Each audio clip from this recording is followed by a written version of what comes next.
to the Rocket Money Kickoff. Over the last month, the football gods have spun the ACC's wheel of destiny with reckless abandon and maniacal laughter.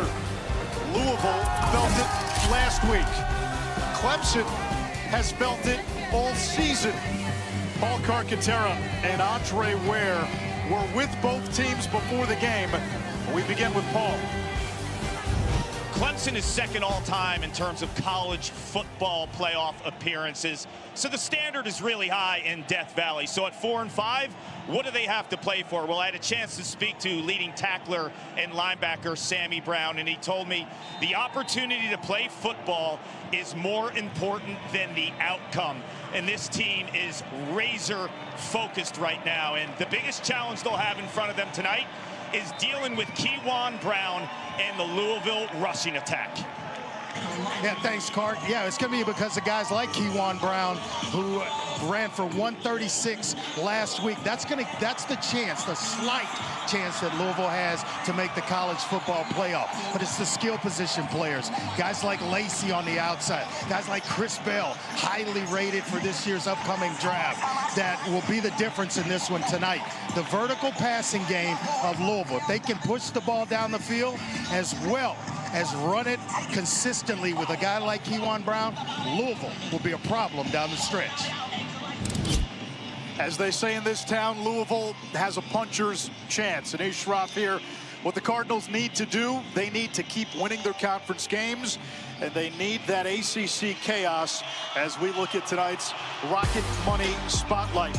Louisville has an 8% chance to get to the ACC championship game. It's going to take, again, winning. It's going to take Georgia Tech and Pittsburgh both losing at least one more league game.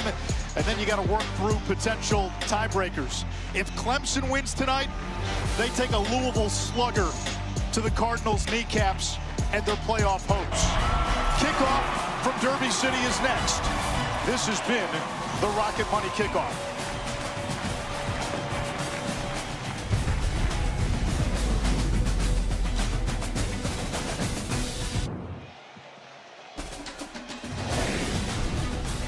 From Louisville, Kentucky, it's ESPN College Football Primetime, presented by Ram Trucks, all a part of the ACC on ESPN. Clemson won the toss, elects to receive. While this game is a lot different than maybe what we expected at the beginning of the season, if you are a fan of an NFL team, this is a game to watch, Andre. Yeah. We may have 4 potential first-round picks tonight. A couple of stars on this one, or in this one. Clemson with T.J. Parker as the #1 outside linebacker. You look at Avion Terrell, #2 cornerback. And then Peter Woods, he's the dude, #1 defensive tackle. All these according to Mel Kiper. And then Chris Bell on the offensive side. He can get it done for Louisville in a hurry. Dabo Swinney this week used the analogy of a car that's been beat up on the exterior, but the engine still runs. He believes in this team's culture. They got a much-needed win against Florida State last week. They're still seeking bowl eligibility. He feels this team is as close and tightly knit together as any team he's had. Yeah, I mean, you know, they've gone through a lot this season, certainly haven't met the Clemson expectations or the expectations of Dabo Swinney for that matter, but it's turned into a fun year because when you get on the losing side or you lose a ball game, it forces you to look in the mirror and it forces you to make some changes, a few changes here and there. Meanwhile, Jeff Brom now in season 3. Boy, Louisville was in the driver's seat in terms of getting to the ACC championship before last week. He felt his team is lacking explosive plays. We may see some Jeff Brom gadget plays tonight. And I tell you what, they play hard. His teams play hard. They bring it after the game's over. The opponent, they feel Louisville. A bouncing kick, and it rolls into the end zone for a touchback. The quarterback for Clemson, the senior from Austin, Texas, Cade Klubnik. This is a kid who has battled ankle and quad injuries over the last month. He only missed 1 game. That was the loss to SMU. Dabo Swinney and his teammates have raved about his toughness. He's basically Frankensteined it together right now. Yeah, he's from a great high school, a great program in Austin at Westlake High School. They're ranked this year in the state rankings, starting the playoffs in Texas tonight. As a matter of fact, Drew Brees attended school there, won a Super Bowl. Nick Foles attended high school there, won a Super Bowl. Could a Super Bowl be in the future for Cade Klubnik?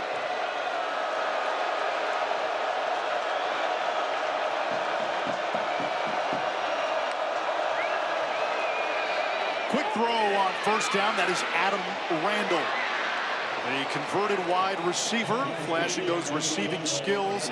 27th catch of the season and a first down. Keep an eye on the blocks on the outside. Guys like Antonio Williams. We're going to call his name a lot tonight. Olsen Pat Henry, the tight end, blocking on the edges. The unselfish stuff that you love to see as a player and a coach. They're off to a pretty good start with that completion of Adam Randall, who is a monster in the backfield. I can't believe this guy used to play receiver.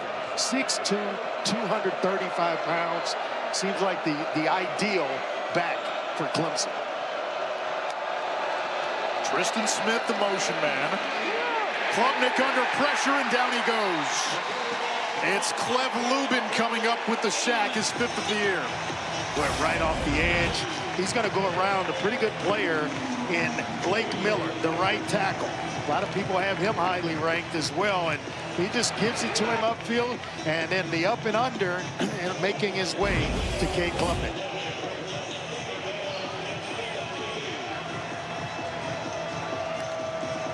Into the game for Louisville, Stanquan Clark. First game since week 2 against James Madison when he suffered a leg injury. Yeah. And he is one of the leaders on this Louisville defense. They have him back tonight. A handoff here on 2nd and long, and out across the 40-yard line, out to the 41 for a gain of 10. That's why it's so easy to like Adam Randall. He is a guy that runs with patience, and looks like maybe a shoulder or some type of arm injury's got him checking out the game. We may see the freshman, true freshman, Gideon Davis, who, if you think Randall can run it, I mean, they didn't give him the number 9 by accident. This guy can play. He's explosive. Born in Ghana, but Gideon Davidson can flat out get it. Davidson goes wide left, an empty set on 3rd and long.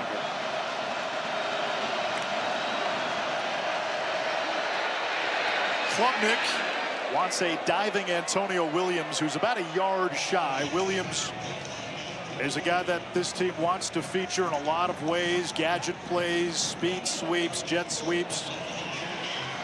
4th down, offense remains out on the field. They bring in Bettenker, an extra tight end. They want to feature Williams in this game a lot.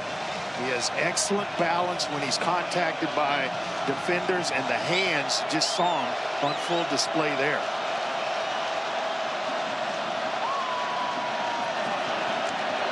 Quarterback sneak on Easy. 4th down, and Klubnik moves the chains, and Andre, to your heart's delight, it was done from under center. Under center, yes, sir, because you have to sit there as a defensive lineman not knowing when the ball's going to be snapped and when the play's actually coming at you.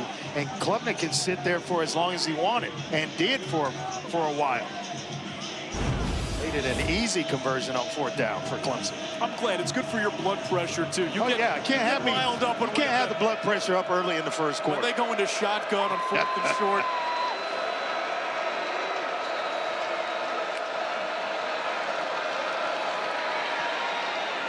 On the out route, it's T.J. Moore who hauls it in. Another Clemson first down to the Louisville 40. Tigers coming off a win against Florida State last week. Sterling defensive effort in that game. Klubnik, who's a 3rd-year starter, he's basically in the top 5 in most passing categories in Clemson history. He is a threat with his legs. Also, this is Williams on the fly sweep. Again, finding a number of different ways to get him the ball. yeah, he's magical when he gets it in his hands, and they wanted to feature him a lot in this game. He is a weapon, a big-time weapon, and a guy that just seems to get it done when the ball comes his way.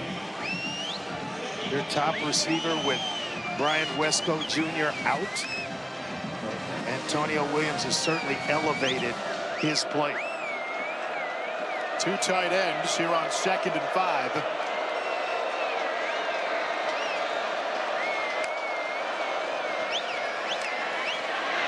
Quick throw over the middle. That's complete. It's the tight end, Olsen Pat Henry, and he rumbles into the red zone for a Clemson first down. Yeah, he is a big target.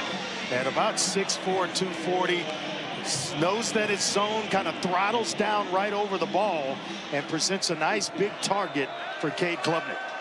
Empty set, trips to the boundary. They set up the screen. It's Davidson, works the sideline near the 10, marked out of bounds at the 8-yard line, and it continues what's been a very good-looking opening drive for Clemson. Yeah, I talked about that number 9. A couple of pretty good players that have worn that. Travis Etienne being one, the last to wear it at Clemson. It means something when you get that number as a running back at that university.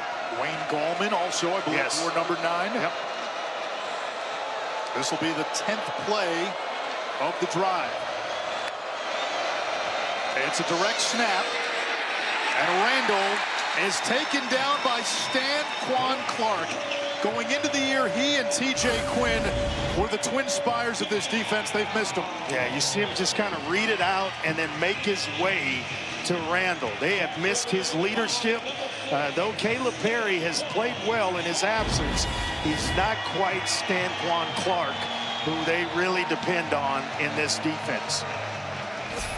This is a drive similar to last week for Clemson when they went down on the opening drive against Florida State. 13 plays in that drive, and they put it, into the end zone. They're going to have to burn a timeout. They didn't break Clemson the takes its huddle, first time out of the half. and the play clock was already down to 3. Timeout by Clemson. It's a drive north of 6 minutes. The Tigers facing a 3rd and 5 when we come back.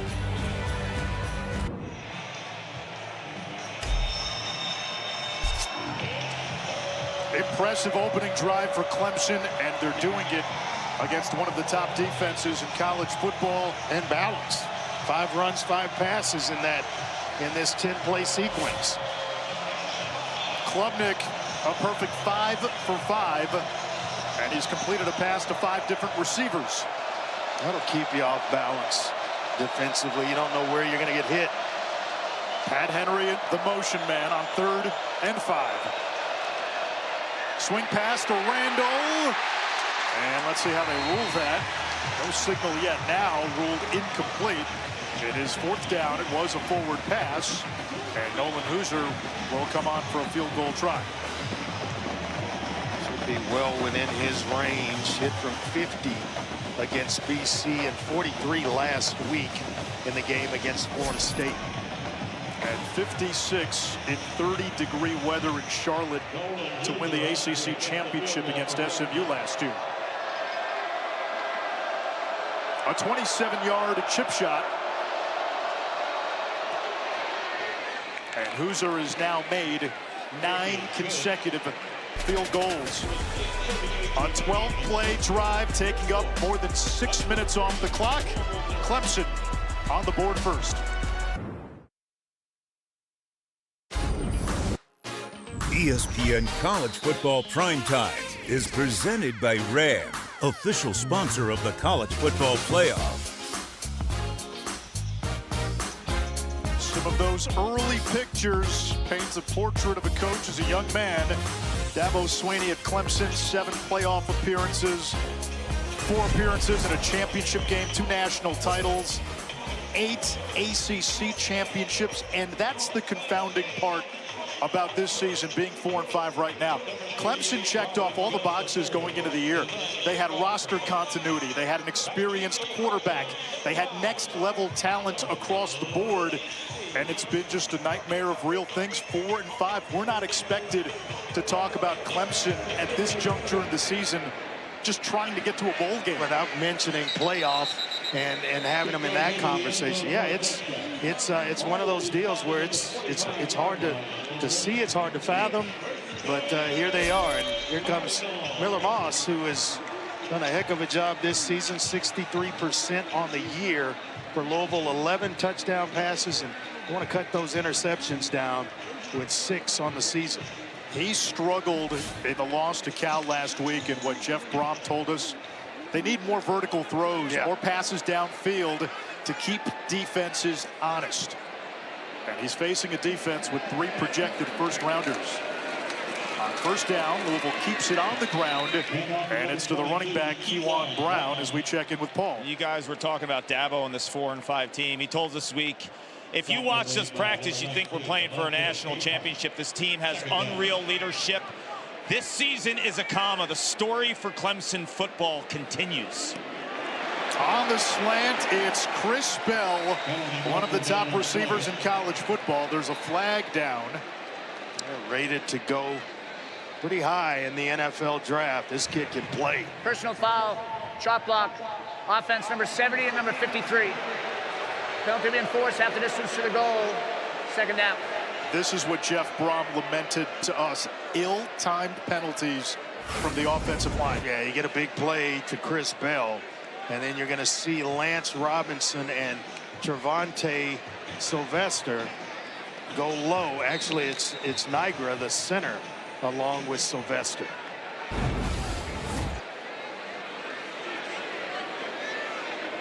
That was about as cut and dry as it gets. Go back to Kewan Brown. Got away from Peter Woods. Nice and finally wrestled down by Wade Woodaz. Kewan Brown now RB1 with Isaac Brown injured.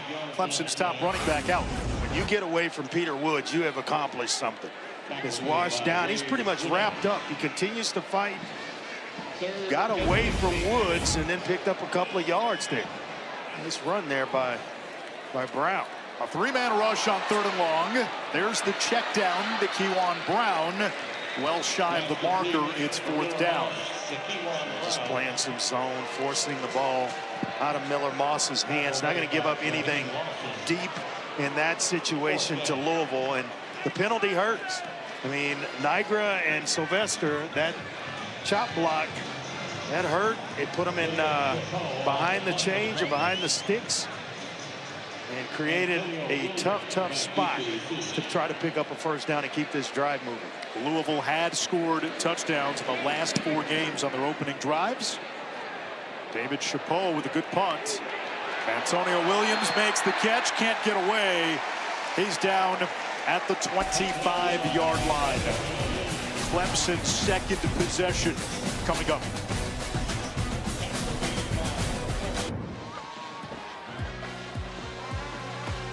Our associate producer on Friday nights is Jeremy Drummond. He does an outstanding job.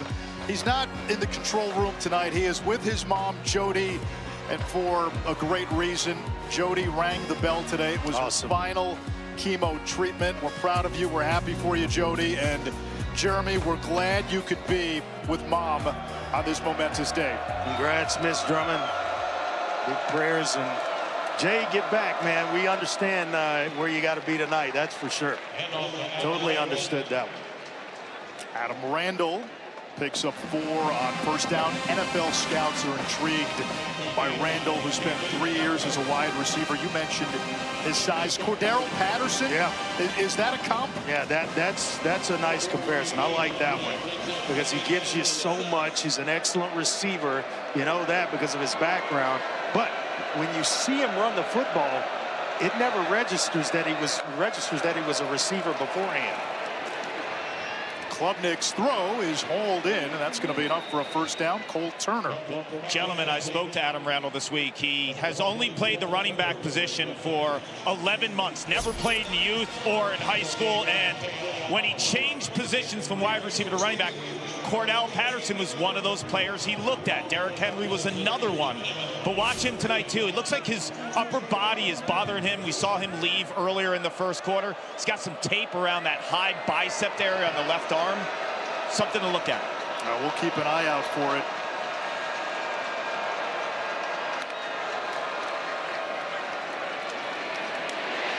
Klubnik downfield. In traffic, incomplete. He had Antonio Williams open on the sideline. That looks like. Instead, tried to fit it into T.J. Moore, who remains down. Yeah, Moore he's in some pain. Remember, they already lost Bryant Wesco for the season. Antonio Williams missed some time early in the year with a hamstring. You don't want to lose players at any spot, but that's a room that's kind of deep with Williams and Tristan Smith, Cole Turner. And then you can get some production out of the tight end room as well, but they sure want to get TJ Moore back into this game.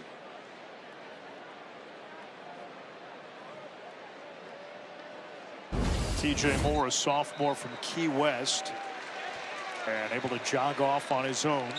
Had a couple of 100-yard games this season against UNC and SMU.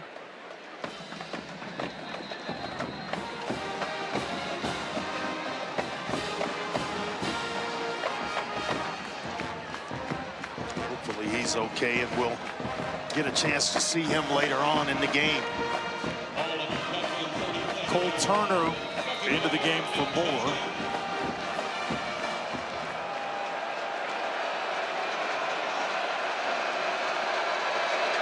There goes Williams, the motion man. They get it to him on the screen. A little light at the end of the tunnel, and it brings up third down. Well, what it does is it gets them back on schedule, and we can keep an eye on that as the game progresses. Nothing on first down. They're going to try to get it to a playmaker, whether it's Pat Henry, Williams, maybe TJ Moore if he's back in the game, or Cole Turner, who is lined up at the top of the screen.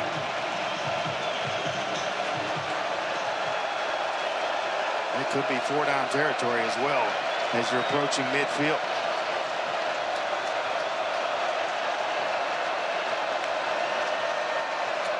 Another screen. Williams slipped, and he gets turf monstered for a loss. Fourth down. And I think they'll go ahead and punt it away and play field position. You're on the road. You have a lead. You want to, stay true to that and force Louisville to earn it rather than just giving away field position, short fields, and easy scores. They've got skill position players. This Louisville, they can put up points. And Colin Lacey might be the best punt returner in America. He's returned 2 punts for a touchdown this season, 3 for his career. Awaits the Jack Smith kick, and he will make a fair catch at the 12-yard line. Let's take a look at the college football headlines presented by Edward Jones. Ohio State, Indiana, Texas A&M, and Alabama, the top 4, but it's a 12-team playoff these days. Virginia and Duke, huge showdown tomorrow. The winner has better than a 3-4 chance to get to the ACC title game. A heck of a game. And then you've got the rematch of last year's SEC championship with Texas and Georgia. Texas. That game's where? In Athens? That game is in Athens. Gotta ride with the Bulldogs. Flag down as Kewan Brown kept the feet churning, making Duke Watson. But this one may come back. Watson has not really been able to rip off the big play this year. Personal foul. Illegal use of hands to the face. Defense, number 13. 15-yard penalty. First down. This will help the transfer from Purdue. All 6'6" of it. There's not much he can do and get away with it on a football field that kind of size. Tell you what, Duke Watson, that was an impressive run. I mean, he broke a couple of tackles, and he only goes about 180 pounds. Got his hand under what looked like Moose's face mask. Over the middle, that's complete to Jaleel Skinner. Upended by Khalil Barnes at the 49. A pickup of 15 by the tight end. Well, these two guys remind me a lot of each other. Olsen Pat Henry and Jaleel Skinner. Skinner reminds me a lot of the kid with the Falcons at tight end. Watson is in for a loss. Sammy Brown, the middle linebacker, who defensive coordinator Tom Allen says is the MVP of the defense. He hits everything. I mean, everything. Leads the team in tackles with 67 coming into tonight's ball game. A bunch of sacks. They like to use him in that manner as well, and they blitz him a lot. So he will come off the corner, up the middle, through the A-gap, to the Garden Center. We get production out of Sammy Brown. Saw Tom Allen, who was with Penn State last year. How about that strike on the slants? Chris Bell rumbling all the way to the 38-yard line. And they say that is a catch. You imagine this guy was a backup 2 seasons ago, just kept working, got his body in shape, got himself in shape, and now going to be one of the higher chosen wide receivers in this coming draft. Screen pass. This is Lacey. This is He is thrown to the ground inside the 35-yard line. Sammy Brown was in there. He is used a lot like Antonio Williams for Clemson. They'll move him around, they'll line him up everywhere, and they just want to get him the ball in space and let him do his thing. He is magical. Some of that punt return stuff you were talking about, it shows up within the offense as well when he gets it in space. 2 years ago, he had 1,300+ yards receiving at South Alabama. Watson remains in the game. Here comes the blitz. They set up the middle screen. It is dropped. Boy, they had it set up well. I mean, he had about 3 offensive linemen in front of him. The defensive line had disappeared from the line of scrimmage, rushing the quarterback. Everything you wanted was there. I mean, look at all the running room and the blocks in front in this area. One guy with 3 to block to take care of him. And just all the green grass in front of Watson. Or turf, for that matter. 3rd down now.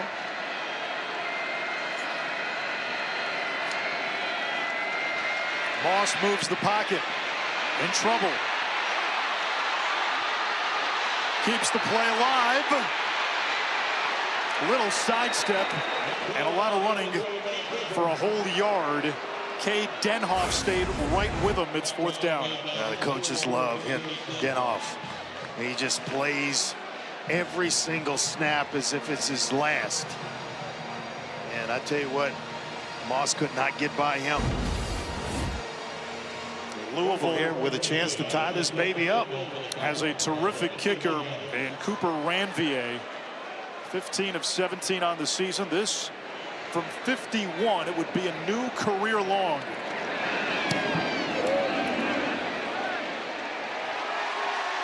And Ranvier ties the game at 3.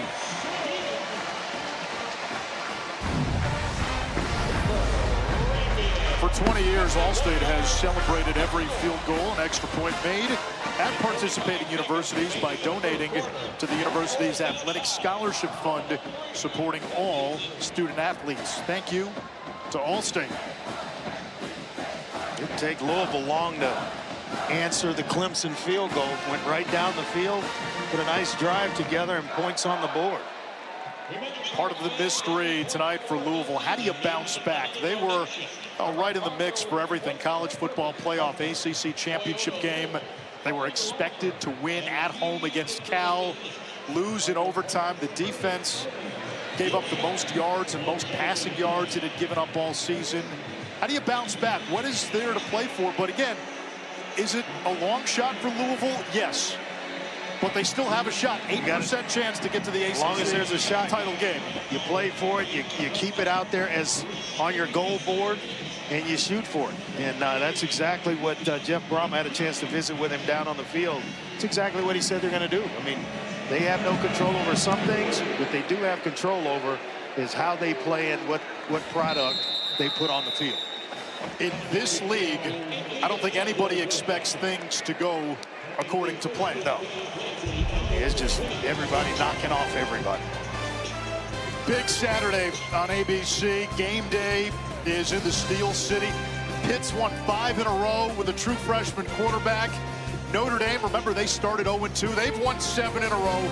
They're in the top 10. Oklahoma looking to stay in the playoff Polaroid. Alabama, if they continue to win in league play, they'll play in the SEC championship. How about this? The All-State playoff predictor, Oklahoma, with a win 55%, with a loss, you're down to 11%. That's tough if you lose it. That's for sure for Oklahoma. I wouldn't have given it that high of a percentage. Klubnik with a low throw. It is incomplete for Tristan Schmidt. Pressure by Justin Beatles. And there's a flag in the secondary. It's usually a hold where the flag is situated. Holding. Defense number 24 of an eligible pass receiver. 10-yard penalty automatic. First down. It's Corey Gordon. Yeah, the Baylor transfer.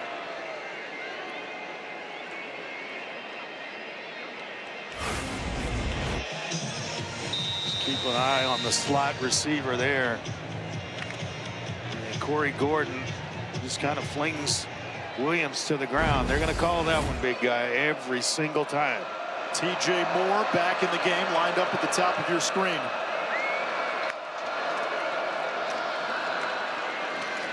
Not much on the ground. A gain of a yard. Stanquan Clark with the tackle. It was Davidson getting the call. He has been getting time earlier and earlier each week, which means the coaches are gaining confidence in the freshman. They talked to us a little bit, Garrett Riley did, about his ability to protect the passer. And that was a concern early in the year, but he's proven that he's gotten better in that area, and it's earned him more playing time. Especially the last 2 weeks. And that brings us to the end of the first quarter. Of quarter number 1. A field goal by Hoosier, a field goal by Ranvier accounts for the scoring. Tied at 3 after 1 in Louisville.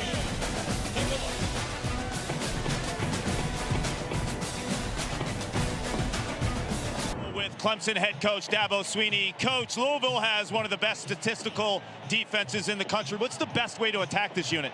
Well, we got to do the routine things. We came out with a great 11-play drive. We drop a ball. It should have been inside on the counter. So we got to execute with precision with the things we control, because they're a really good unit. And then right there, we had another drop, but they got a chance right here. And then defensively, great 3 and out to start it. We just got to take it one play at a time and everybody do their job. Thank you, Coach. Thank you. Well, that helps. Antonio Williams, high points one for a first down at the 35 of Louisville. D'Angelo Hutchinson, the Cardinals starting safety, is out. Offense number 71. 10-yard penalty, second down. That's been Hutchinson is down. He's their number 2 tackler, senior from St. Pete.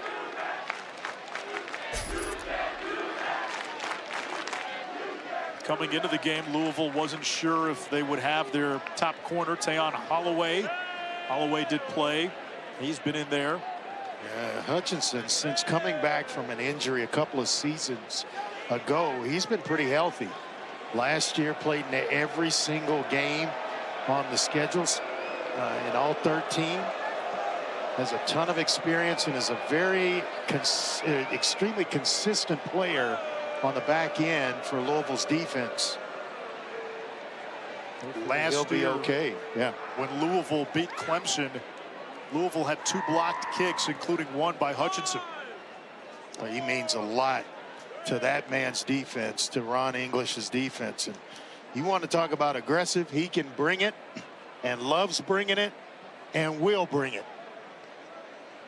When Kark was talking to Dabo Swinney, Kark mentioned Louisville's vaunted pass defense, number 1 in the ACC, and that's why last week was such an aberration as Hutchinson walks off the field. Keep an eye on Tristan Lee, who just kind of gets beaten inside and just grabs. And it's A.J. Green, the 6'6" redshirt sophomore, that got inside position on Lee. They've got a couple of good ones. A.J. Green, Micah Carter on the other side, both redshirt sophomores, and both go about 6'6", 250 respectively. Future looks bright for Jeff Brom in this program. Hutchinson, meanwhile, in the tent. Corey Gordon takes his place. On 2nd and long. This is Gideon Davidson. You can see why they're encouraged by the freshman from Lynchburg. I'll have something on Hutchinson momentarily, but good news for Clemson. TJ Moore, 1 and white, is back in the game. He was getting some attention by the training staff on the right shoulder, so that takes some pressure off of Antonio Williams because Moore is that deep threat. Williams so good underneath and can do a ton of things with the gadget plays.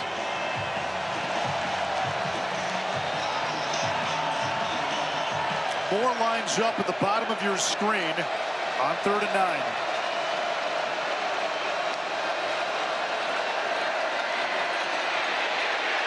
Klubnik chased. That ball off the hand of Williams. Pressure by Cleb Lubin. Clemson to punt again. And another try back deep for the dangerous Colin Lacey. It's no easy win when you're facing this Louisville defense. They can get after you. They can bring pressure. They can play zone behind it. You're going to see a lot of different looks from Ron English. His defenses play through the whistle. He expects the front seven to have a big game every single week, and they usually deliver.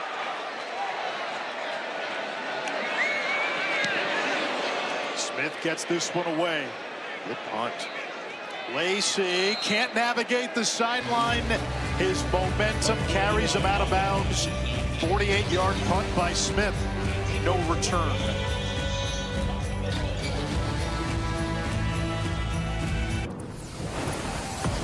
Introducing Verts. Swipe for news and highlights.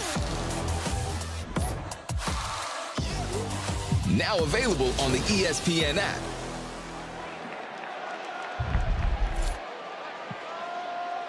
Louisville with an 8% shot to get to the ACC championship entering tonight. Hopes hanging on by a gossamer thin thread. Miller Moss finds Kewan Brown, and he has had to step up as the top running back. You think about what they lost, Andre, and Isaac Brown. When he went down, he was second in the ACC in rushing yards, and he gave them a big play capability every single time he touched it. Didn't play last week, and he was already just under 800 yards for the season, averaging just under 9 yards per carry. That shows you what, or tells you what Isaac Brown is about. They give it to Kewan Brown. That's what he does. He runs through people into the second level, and he takes Ricardo Jones out of bounds after a gain of 23. They are a nice 1-2 combination, a 1-2 punch. Brown and Brown, the law firm of Brown and Brown, and this is Kewan Brown. Tough between the tough inside runner, between the tackles. Doesn't have quite the breakaway speed that Isaac Brown does, but gets the job done in a much different way. Went for 136 on the ground last week against Cal. He averaged 108 on the ground over his last 3. Yards per carry at 9 a pop. He steamrolls forward close to midfield. 5 yards on first down. And they will continue to lean on this offensive line. Looks like Big Vic Burley, the defensive tackle, is down for Clemson. Injured player of the defense. Clemson a little thin up front. Stephylan Green, one of their starters on that D-line, already out today.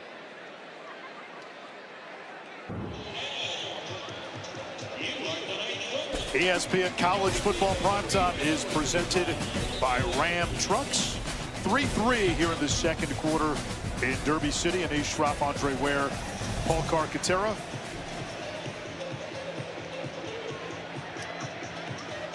Isaac Brown with the chains and the puffer jacket was having another great season. He was averaging almost 100 yards per game, 8.6 itching to play per carry. Yeah, itching to get in the game. He was talking to Kewan Brown during that timeout.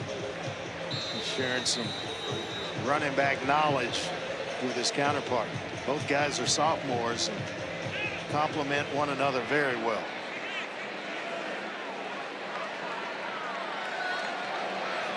Koriski, the tight end, motions.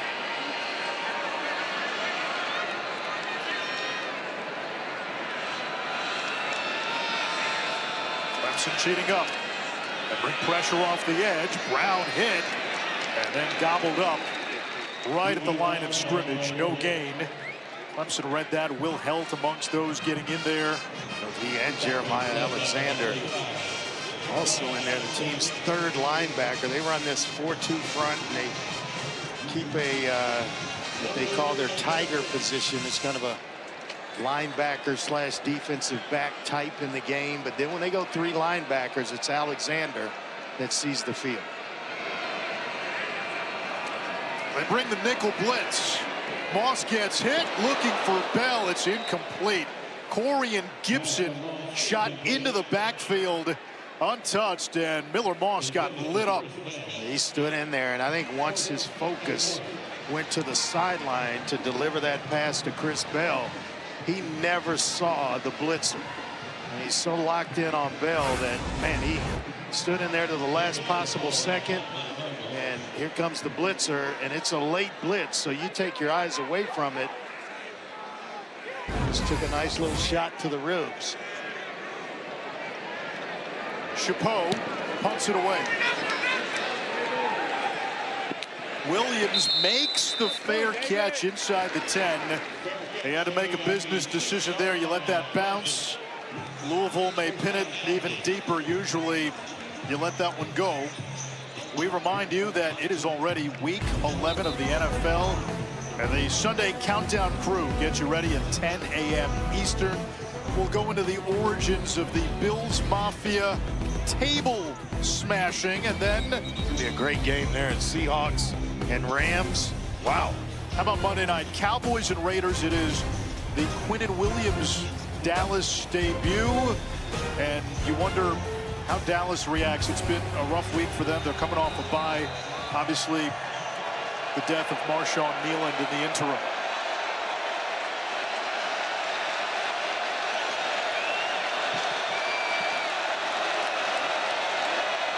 Here's the toss. Randall can't handle it. Loose ball. Louisville says they have it, and they do. Randall took his eyes off the pitch for just a split second, and in that split second, disaster happened. Ruling on the field, it was a forward pass, therefore incomplete. Yeah. It'll be second down. And I agree with that. And looking at the replay, it looked like the ball was pitched in front of Adam Randall. Matt, what are you seeing on this play? Yeah, Andre, I agree with you 100%. It's where the ball leaves the quarterback hands compared to where it's touched by the receiver. I do think this is definitely a forward pitch, and it should be a forward pass.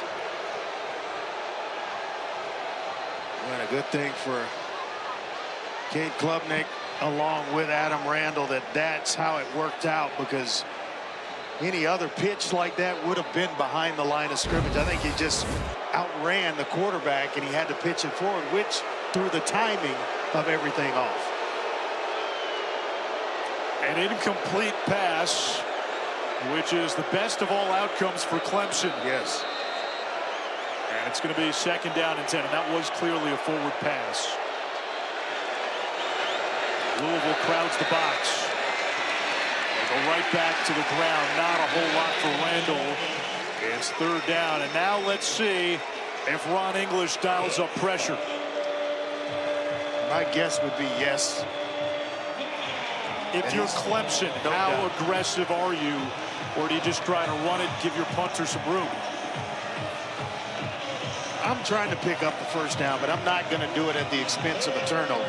So they've got Klubnik in the shotgun here. He should be able to see things. As of right now, they only have 5 possibles that could come. Klubnik's in his own end zone. That is juggled and incomplete. Fourth down. Tristan Smith had a golden opportunity, had run his route deep enough past the sticks. That needs to pick up the first down and then just flat out drop it. Nice job of improvising here by Klubnik, and that ball's thrown well. That's why you can't wait for it to get to your chest. Catch the ball with your hands, and you don't have a problem. You see the frustration on Dabo Sweeney's face. Gotta have that one, especially on third down this deep, because it changes field position. And he got Lacey waiting near midfield. Gets it away. It's a short kick. Not a good one. Bounces at the 40 and downed inside the 40-yard line. Just a 32-yard punt. Louisville starts with premium field position.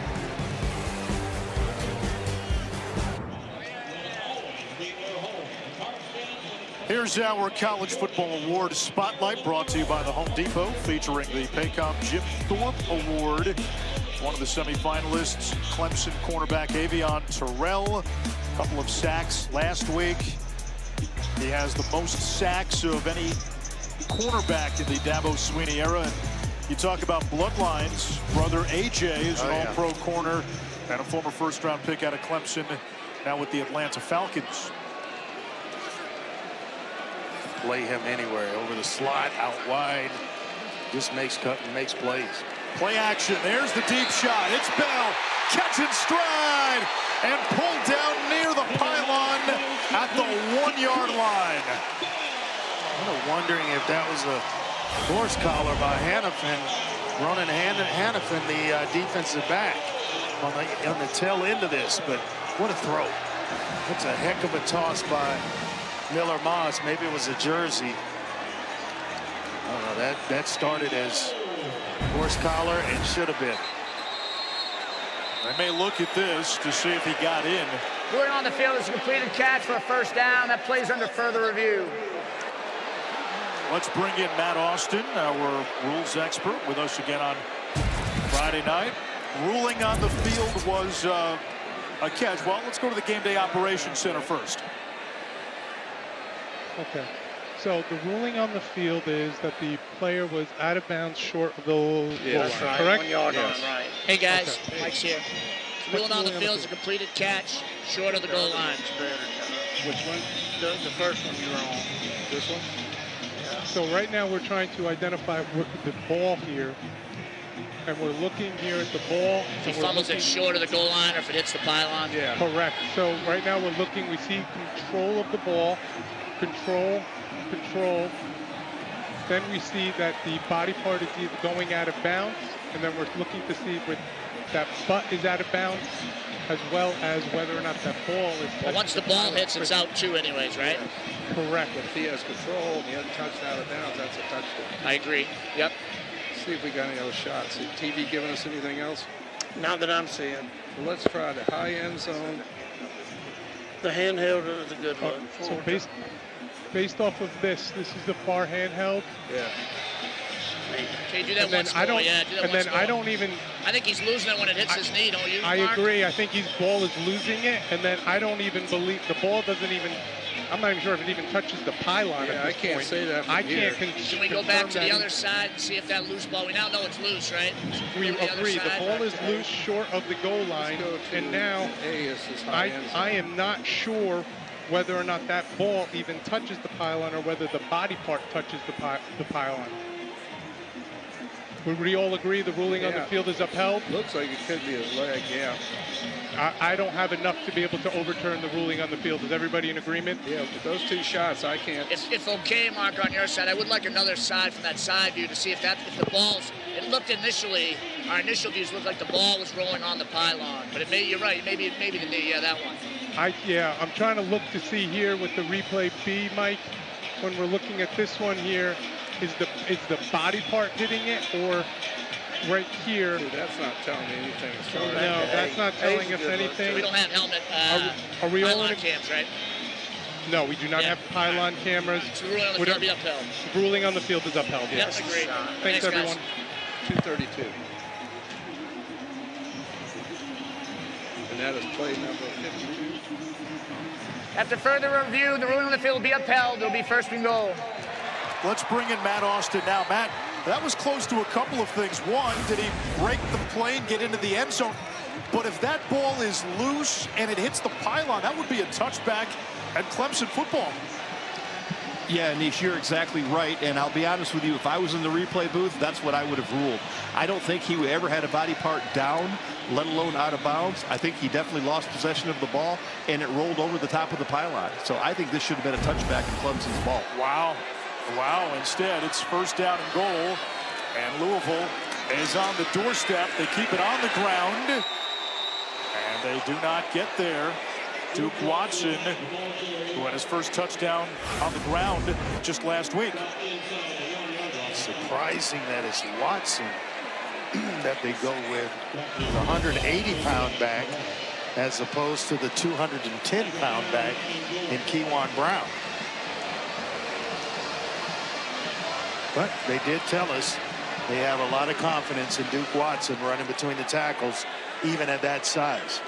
They are hoping to get him going. He averaged almost 9 yards a carry last year, around 2.5 entering tonight. Quarterback sneak. Louisville gets the push. And Miller Moss is in for a touchdown.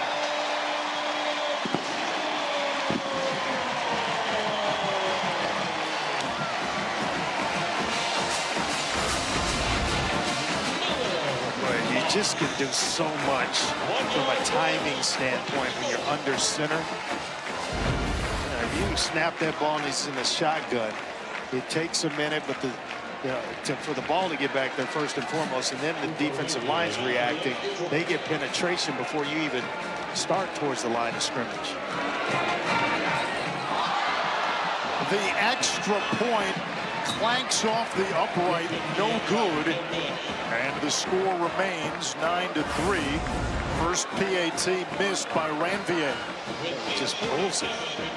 Snap's good, the hold is good. He just snaps it over to the left, and the upright's not his friend in that situation. Back to that replay review. Matt Austin thought the ruling should have been overturned. It was awfully close. The officials didn't see that clear and obvious evidence, and that was bang bang. It was awfully close, right. But Louisville cashed in partly because of what Clemson did not do on its previous drive. They're pinned deep. Clemson punts, short field. Louisville took advantage.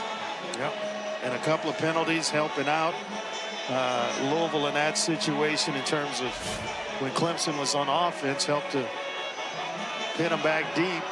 And then they took full advantage. Now you're on the road and you got to swim upstream a little bit. We'll see just how that extra point comes into play, because it will either have Louisville chasing the point or Clemson feeling pretty good about the miss. Let's get a quick word from Verbo. As your host, I have some rules. First, no showers longer than 5 minutes. This isn't a spa. That's the rule. Meanwhile, at a Verbo, get the vacation you expect, and never a hovering host. Clemson scored on its opening drive. They went 12 plays, 65 yards, 6 minutes plus. Since then, they have not done a whole lot offensively. How do they get this offense untracked? I think it's just a couple of easy completions for Klubnik. He's a guy that gets hot, and when he does, it's fun to watch him play. He set up the screen to Moore, and that's a nice, easy completion. That'll do it. That'll help him in a major way. Looking right, and he comes back to the left with a tunnel screen. Couple of nice blocks out in front. Big Braden Jacobs, son of Brandon Jacobs, out in front leading the way. How about that kid? 6'7", yeah, as the kids say. 355. He's only a freshman. About 6'7"? About 6'7". Is that going to die anytime soon? Not anytime soon. It needs to. They are cashing in on that. Another screen pass. Antonio Williams, he can throw it too, but he'll run. And he picks up about 8. Corey Gordon made. There's your answer right there. How do you get Klubnik going? A couple of easy tunnel screens, a little swing pass out to Antonio Williams. You build the confidence. The offense is moving. Big positive yards. And then he gets going. And now you use a little tempo. They go back to the screen game. Williams with an opening. And a first down for Clemson. And they are being very intentional in trying to get Antonio Williams the ball in as many different ways as possible. They told us they wanted to feature him a lot in this game. He he is a guy that, as I mentioned it earlier, excellent balance and the hands that go with it. When he's contacted, you got to make sure you get him on the turf.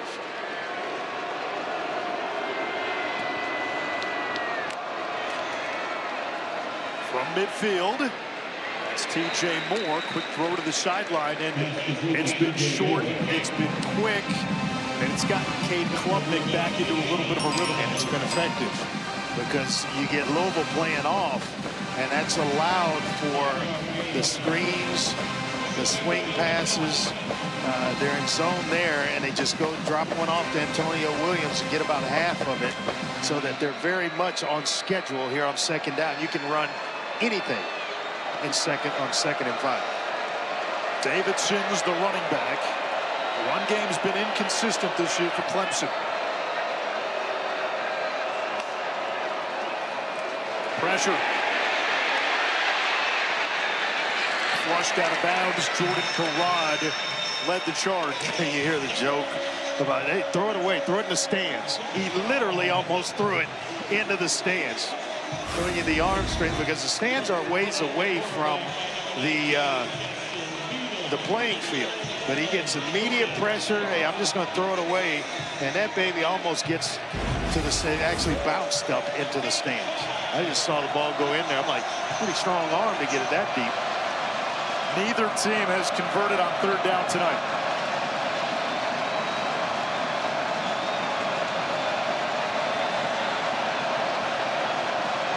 Play clock at 1. Another screen. That's a low throw. It's caught. And they lost half a yard. Yeah. Cole Turner now a decision on fourth down from no man's land. Clemson's having some problems with the speed of this Louisville defense. I mean, guys are getting off blocks in the face of Klubnik in a hurry and just disrupting things. I mean, they gave up a few plays there, but the result here is going to end in a punt. Well, if you're going to try a fake punt, this is the area of the field where it's often in play. Not this time.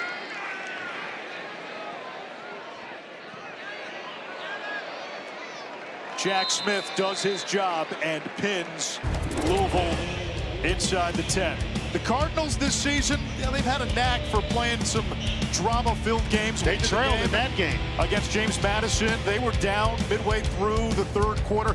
Against Pitt, they were down 17-0 at one point, trailed by 10 at the half, and finally caught up to them against Virginia, a home loss in overtime. Against Miami, they picked off Carson Beck 4 times. The final pick came on a Miami drive at the end of the game where the Hurricanes were deep in Louisville territory. And they were down 16-7 to Virginia Tech. And then last week, Cal on 4th and goal in overtime decides to go for it and go for the win. And Jacob DeJesus with the touchdown reception from Jaron Keave Sangapolatella.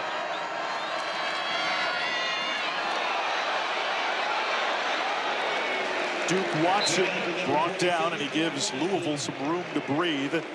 A gain of 6, and the Duke chants rain from What the they're crowd. trying to do is get the production that Isaac Brown brings you out of two players. Duke Watson gives you the speed and the home run ability. Kewan Brown gives you the toughness between the tackles. And so all that wrapped up into one is Isaac Brown. Back to Watson. Been a tough season for him. He's missed time with an injury and just hasn't had that home run ability this year. And you know, Jeff Brom said part of that is they haven't had the vertical passing game to soften up defenses. Yeah. I mean, they need to drive the ball down the field. They need, you know, one of these receivers, big play receivers. Chris Bell can do it.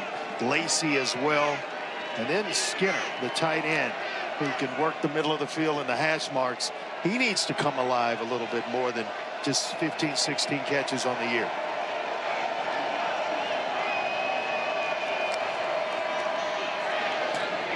There's Skinner, and that is the first third down conversion of the game. He's a weapon. 6'5", hard to miss, good hands. Excellent route runner and just continues to get better. Big-time recruit out of high school and looks like a big wide receiver with that 6'5", 230-pound frame. He's going to add some more weight. He will be a guy we'll see play on Sundays. He began his career at Miami, top 150 player coming out of high school. Watson remains in the game. Off the high snap. To the 25. Clemson says the ball is out. And it's a turnover, and it's Tiger football.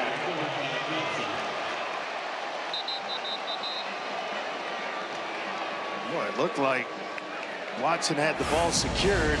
Somebody must have just ripped it out. Nice cut back. And it's Avion Terrell. Yeah. One of those 3 projected first-round picks on this Clemson defense.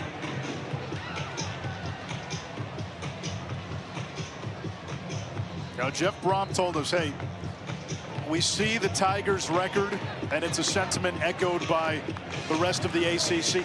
It doesn't align with the talent on the roster. Right. I mean, a lot of talent on this Clemson team. And right now, we may see some of that talent take a shot here. Get a turnover at this point on the field. It's go deep time.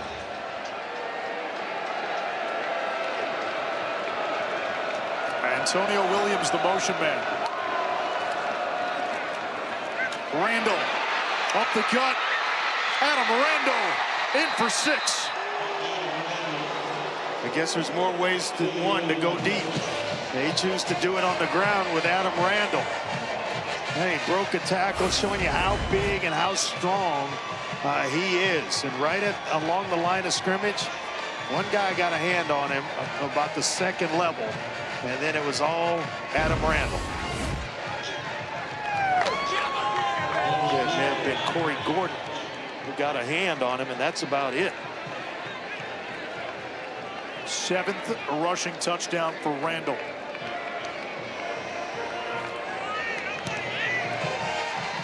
And Hoosiers PAT gives Clemson the lead. And gentlemen, our Friday night spotlight highlights the touchdown man, Clemson running back Adam Randall, who's from Myrtle Beach. Adam has been named to the All-State Good Works team. He's been everywhere helping people, taking part in community turkey drives, emceeing fundraising events. He's a volunteer youth football counselor. He's a key part of the Randall Foundation, established by his family and awards scholarships to student athletes since 2014. At Clemson, Randall has also participated in service trips in Europe and Africa, and he's been involved with Clemson Life. It's a program which is on campus and helps a group of young men and women with intellectual disabilities. He told me this week his drive to serve others comes from his father, Jerome, and mother, Wanda, who taught him to serve those who aren't as fortunate as he is. And he is an A-plus young man and a heck of a running back, Dre. Yeah, he has just gotten better. But the more time he has spent at that position, he's gotten better each and every time out. Now, they saw what he could do on kick returns toward the end of last year. Obviously had the big kick return in the ACC championship, which set up Hoosiers' game-winning field goal. In the offseason, the coaches said, hey, can we hand him the football? Can he do this if we just hand him the football? And figured it out pretty quickly, didn't he? He may have a future as a running back in the NFL. Scouts certainly have intrigue with a guy with his skill set. But, you know, to what Kark outlined, we've covered the Clemson program and Dabo Swinney a lot over the years. Service, community work, that's been a staple of the Clemson football program. Tells you a lot about the guy in charge as well.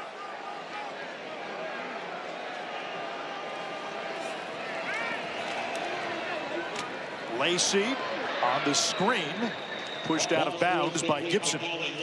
What a weapon Lacey is, along with Chris Bell.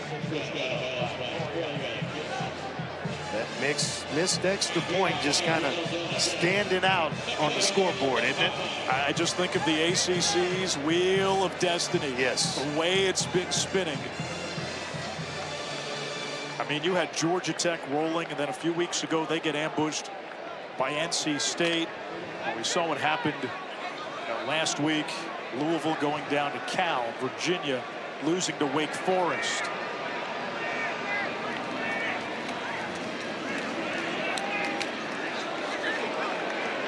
That is complete. It'll set up a 3rd down and 2. Lacey got hit. Another catch. Kind of bent up or bent around awkwardly. And that around the left ankle. Hate to see it to any player. Timeout on the field for an injured player of the offense.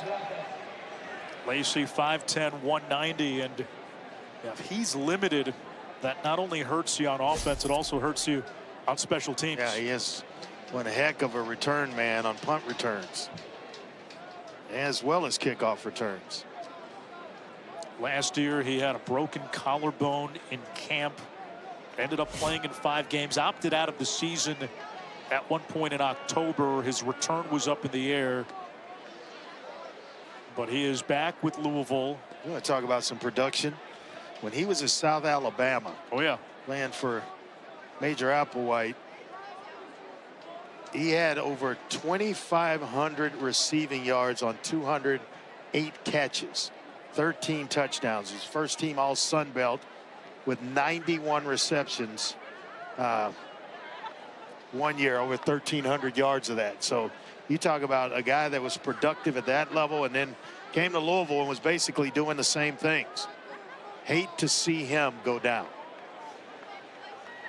His last season at South Alabama, he was top 5 nationally in receptions and receiving yards, 91 catches in 2023. And that was that year he had 1,300 yards and 7 TDs. Kark will be monitoring Lacey's situation. 2:10 to go in the first half. Slow starts have been a theme for Louisville this season. Now the silver lining is it's only a 1-point game, and they have been a second half team for the better part of the year. And most of the year they have done exactly that, gotten out slowly, and then they pick things up, usually in the second and the fourth quarters. 3rd and 2 Louisville. We're at the 2-minute timeout. Cards still have all 3 of their timeouts.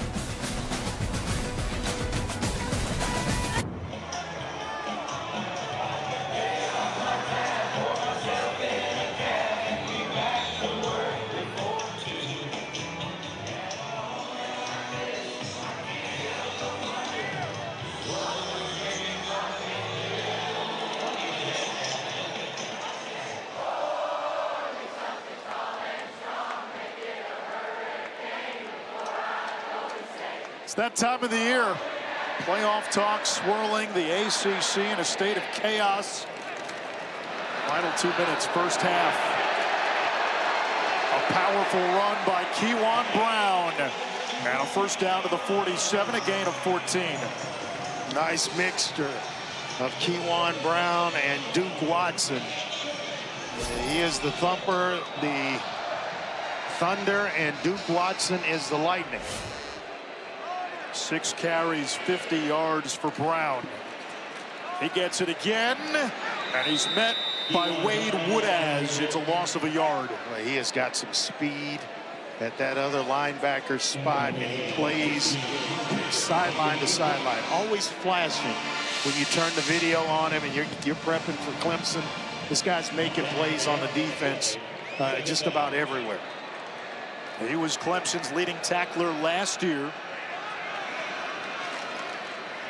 Quick throw, Bell, jarred loose by Barnes. There's another guy that I really, really like. If I had an NFL team, I would jump on the table for this kid. Khalil Barnes is a playmaker. He will play in the NFL. There is no doubt about it, and he's always around the football. Multiple forced fumbles. He's the first freshman a couple of years ago in the Dabo era to record multiple fumbles and multiple interceptions. That's as a true freshman. He's just a playmaker on the back end of Clemson's defense. On third down, it's a four-man twist. Moss's pass batted in the air, and it falls incomplete. Jaheim Lawson got his tiger paw on it.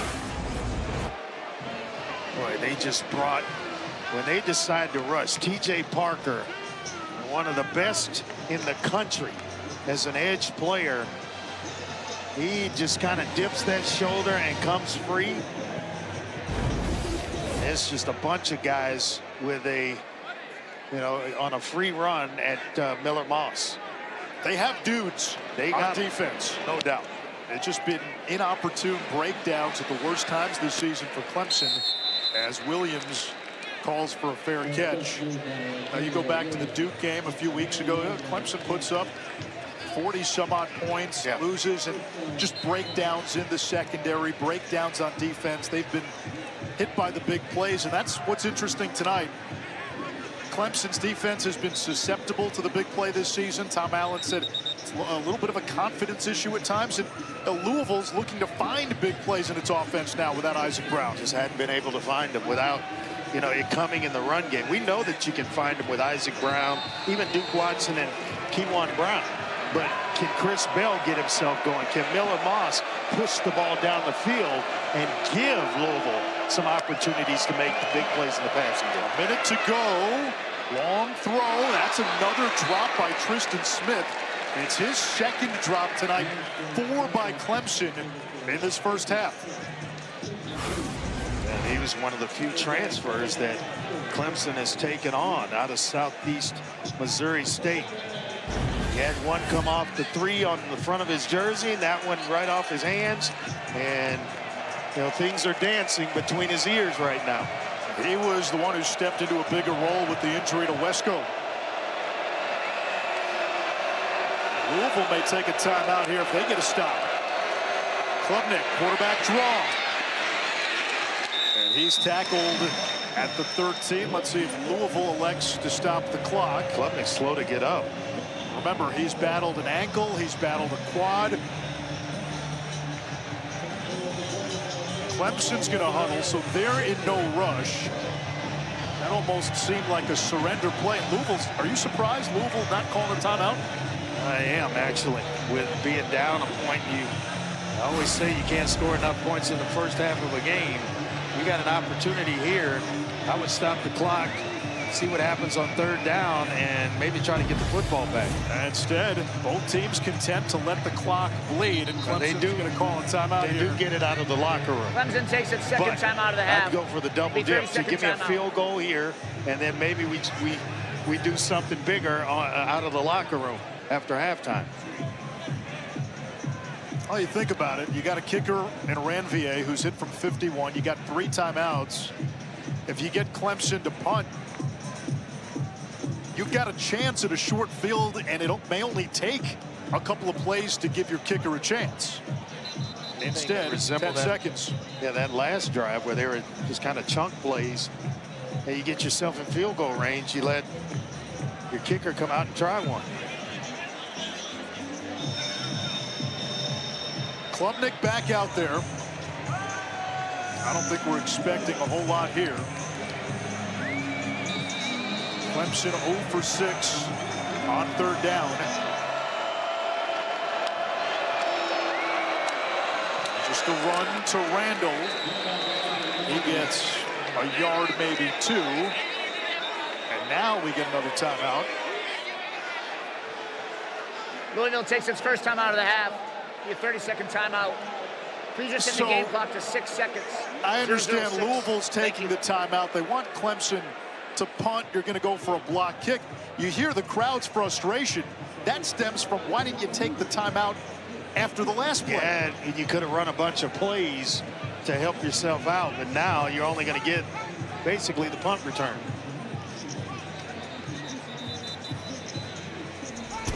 Here's our Week 12 ACC Network Saturday football lineup.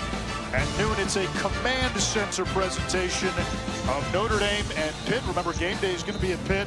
They'll have 4 different camera angles, real-time player and team stats. Georgia Tech looking to move closer to an ACC championship game berth. They go to Boston College. Virginia Tech meets Florida State. Both of those teams have to do work over the next few weeks to go bowling. Well, Clemson's leaving the offense on the field. Maybe they're trying to get Louisville to jump off sides. I couldn't imagine you're going to run a play here on 4th down. They had a time, 6 seconds. Now Klubnik just heaves it skyward, and that will run out the clock. And that's how the first half ends. So Clemson did not want to chance it by punting, and this crowd not happy. Clemson with a 1-point lead, a missed extra point. The difference. Zubin, it's the ACC's Wheel of Destiny spinning.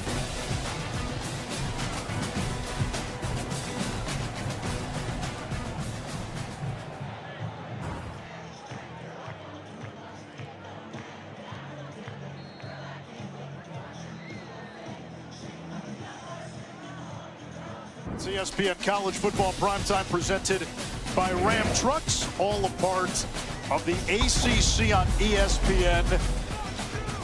I guess you could say it's been typical of this league that the difference in the game is a missed extra point. That's been the craziness of the ACC the last few weeks. And Ashraf, Andre Ware, both of these teams, Clemson and Louisville, look at this first half. They've got to see missed opportunities. Yeah, with Clemson, it's the drop passes. Those are drive killers. There have been some penalties thrown in there as well before drops will really stall your offense out. And then with Louisville, it's just, you know, you miss an extra point. You have a stranglehold sort of on this game, but that's a momentum buzz killer as well. Game Track brought to you by American Express. Clemson did not have a single 3rd down conversion, but a Louisville turnover deep in their own territory led to Clemson's lone touchdown. Clemson made the extra point, and that's the difference. That is the difference. A well-played game, I thought, by both teams equally. It was kind of exactly what we anticipated coming into this game. It's what we're seeing right now. Lacey, who got shaken up, is back in there, and he lets the kick go out of the end zone. We check in with Paul Carcaterra. That turnover, gentlemen, that you just mentioned was a half changer, according to Jeff Brom, the head coach at Louisville. He told me that changed the complexity of that first half, and they have to hold on to the ball better ball security, but running the ball with more effectiveness would help as well. Only 69 yards rushing in that first half. The last 3 games, they've averaged 233 yards. He's really pleased with his defense, though. Clemson 0 for 7 on 3rd down. Miller Moss comes out in an I formation, and it's Kewan Brown, 7 for 49 in the opening half, and he blasts into the Clemson secondary for a gain of 21. Not sure who he just left on the turf, but they're face down. And wow, what a move. I think it's Ricardo Jones who he threw the move on. What a run by Kewan Brown. 8 carries, 70 yards. They go right back to Brown, who busts out another first down run. Give him a dozen more. Jeremiah Alexander finally made the tackle. Well, he's feeling it, and so is the offensive line. Providing it may have been the exact same play, except the first time he cut inside, that time he cut to the outside. He's averaging 9 yards to carry, which is what he's done over the previous 3 games. Play action. They don't dial up a shot. They go underneath. That's Skinner. And the tight end wrestled out of bounds, a pickup of 4. Well, he is a load and too much for Avion Terrell to handle. Could not get the big tight end at 6'5", 230 on the ground.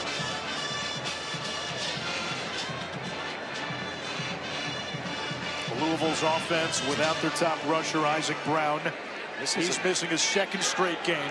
It's a nice drive that Louisville's putting together to start the second half. A couple of big runs by Kewan Brown. Now it's an empty set for Miller Moss. There's a screen. It's Chris Hughes. And that is his first catch in more than a month. And it's a first down. Look at all the guys back here.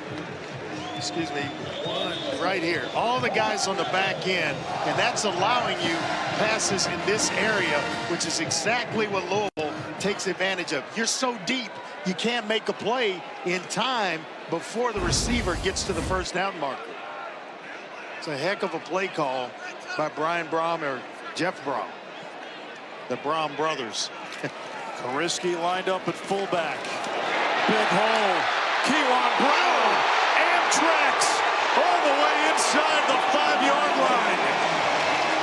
He ran over Khalil Barnes, and that is a guy that I have a tremendous amount of respect for. I think he's going to play on Sundays, but man, maybe Kewan Brown plays on Sundays as well. Get out of my way, says Kewan. Kewan Brown was not trying to avoid contact. No. Oh my goodness.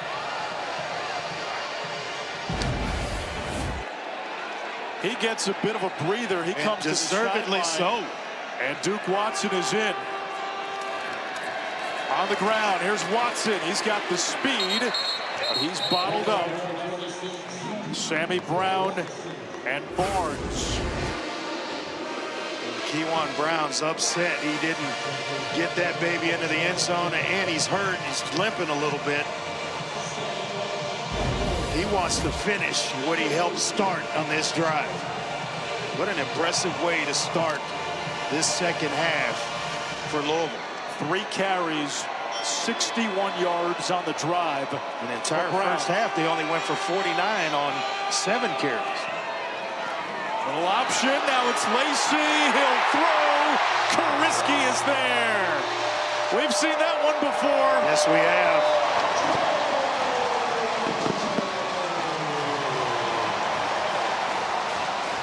Saw it in week 2 against James Madison. Excellent job of kind of setting this thing up, making it look like the option. They get an aggressive defense to overflow. It allows Kariski to slip out the back door. And Lacey with a touchdown pass. Jeff Brom has a treasure trove of gadget plays, and he pulls one out near the goal line. A touchdown pass to the tight end, Kariski from Lacey. And I like the fact they didn't chase the points right there. They took the PAT by Ranvier. Nice job of misdirection. Lacey with a nice touch to Kariski for 6.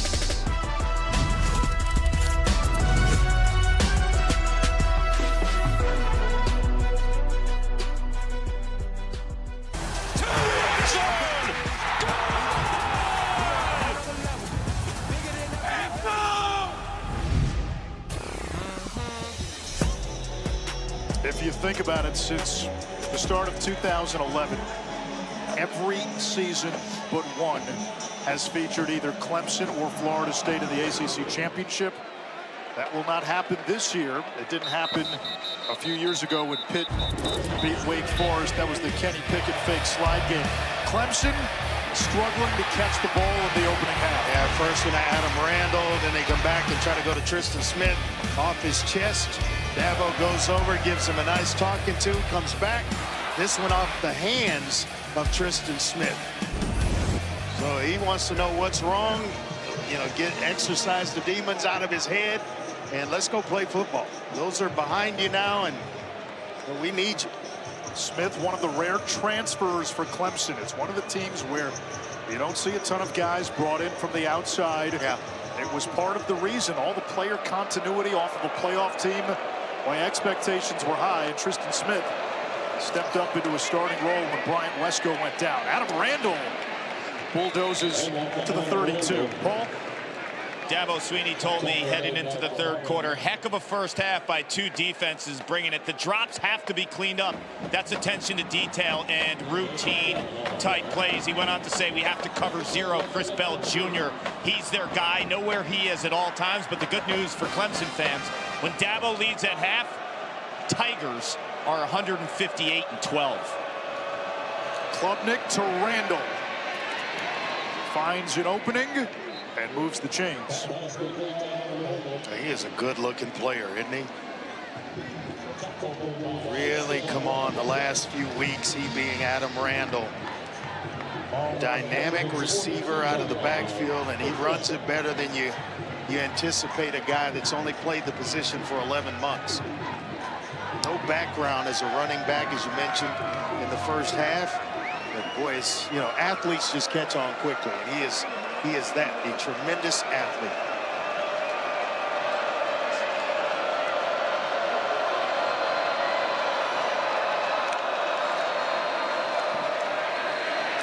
Klubnik to his tight end, Pat Henry.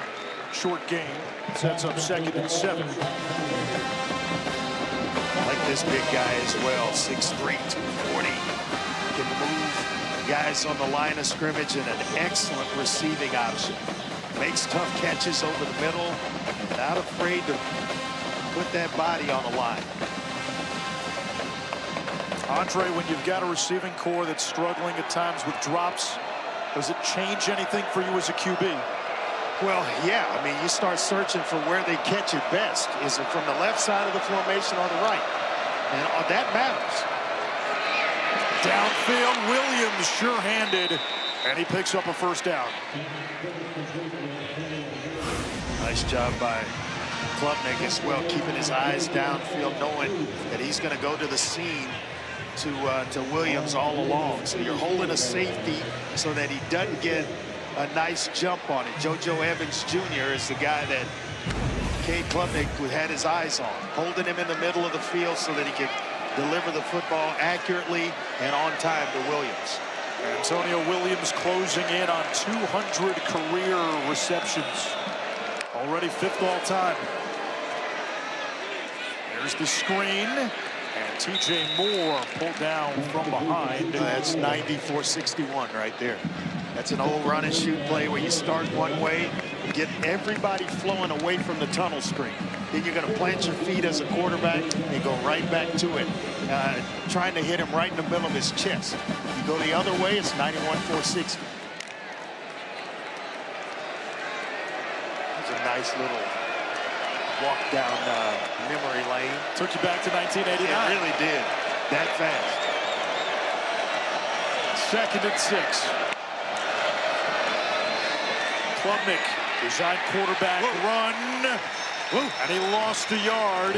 And now Clemson faces a 3rd down. They have not converted on 3rd down tonight. Renee Conga, A.J. Green, all these guys coming up in run support, man.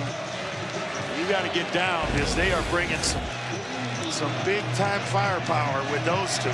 They've got some big bodies up front. Conga, Garrod, Lubin, mentioned Micah Carter, 6'6", 255 pounds. Randall motions into the slot. Klubnik's pass incomplete for Turner.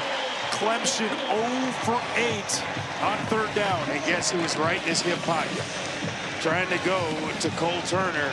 A.J. Green, all 6'6" of him, sitting right in the pocket of Cole Turner, and it forced Klubnik to kind of dump it into the turf.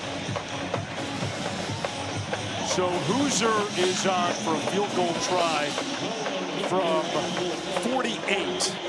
He has made his last 9 field goal attempts.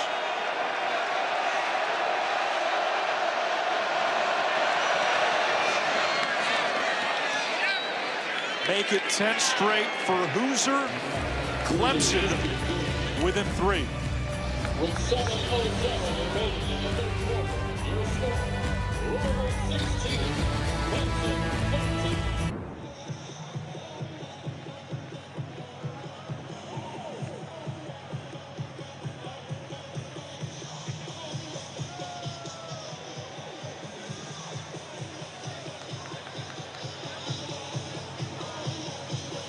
And Dante Moore, 9 for 10 passing. Andre, I know you're big on Dante Moore. You think he might be the best quarterback in college football? I do. And, you know, he's a guy that's a dual threat player that can get it done. I mean, I like this. Indiana right there, Ohio State, A&M, undefeated. I think we have some games this weekend that will shake that Polaroid quite a bit. There's no doubt. Georgia, Texas, going to shake it up a little bit. Alabama, Oklahoma, potentially.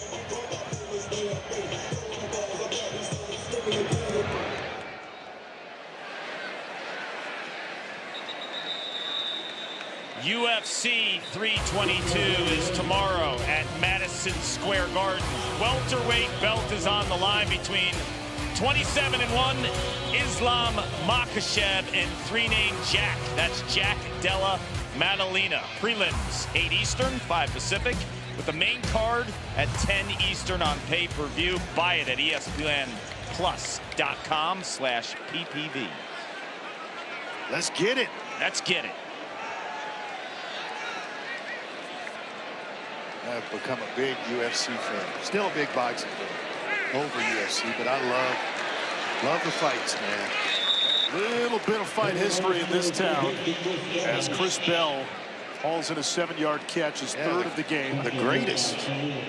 See his photos everywhere from the time you get off the plane at the airport to the stadium and everywhere in between.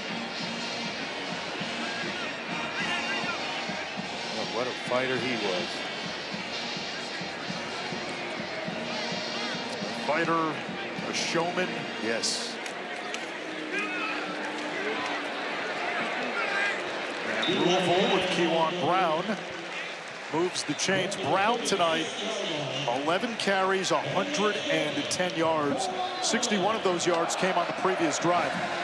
And Jeff Brom described him as a tough inside runner who's not afraid to lower his pads.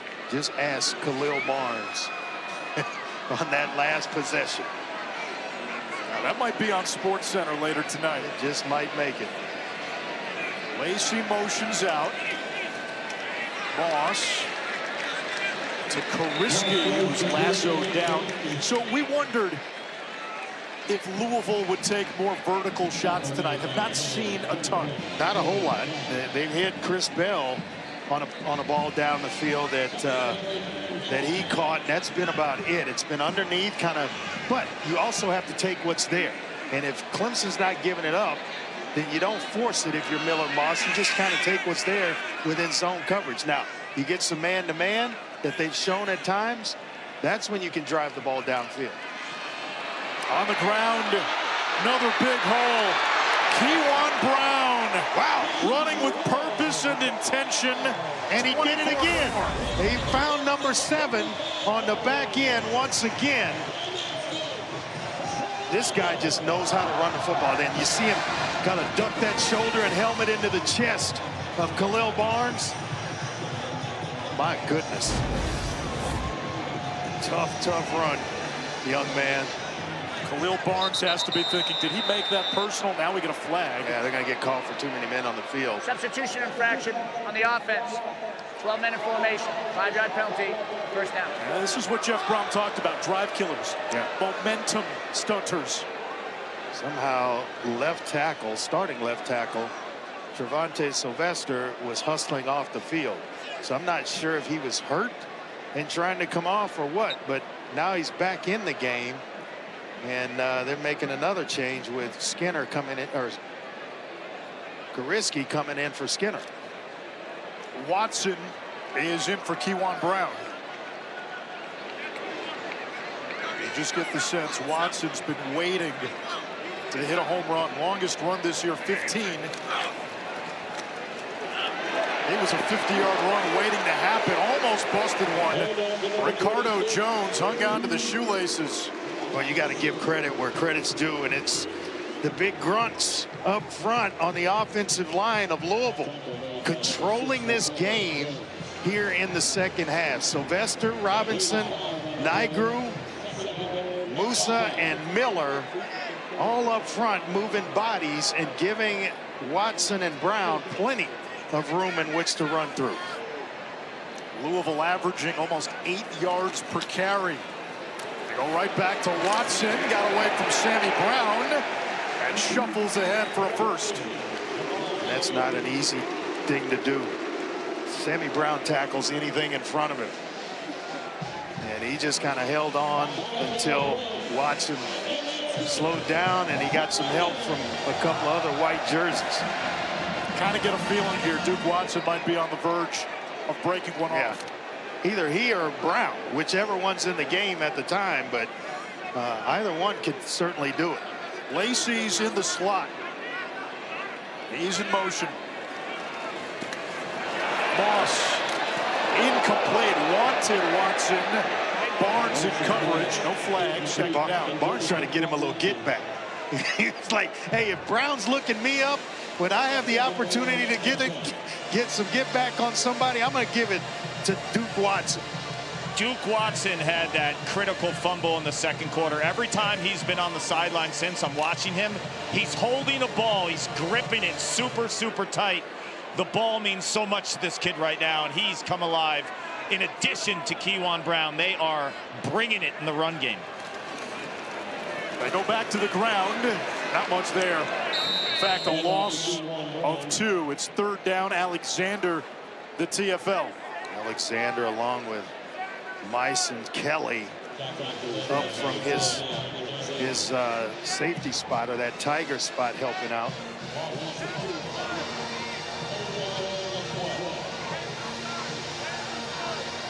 Now this would say, hey, you're going to throw the football here.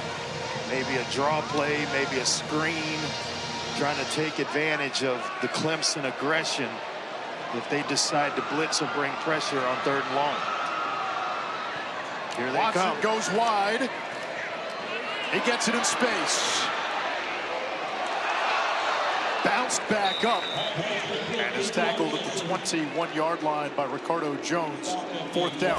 When you get all these bodies inside, and so that gives the edge to Watson, who almost came out of this thing, making guys miss, breaking tackles.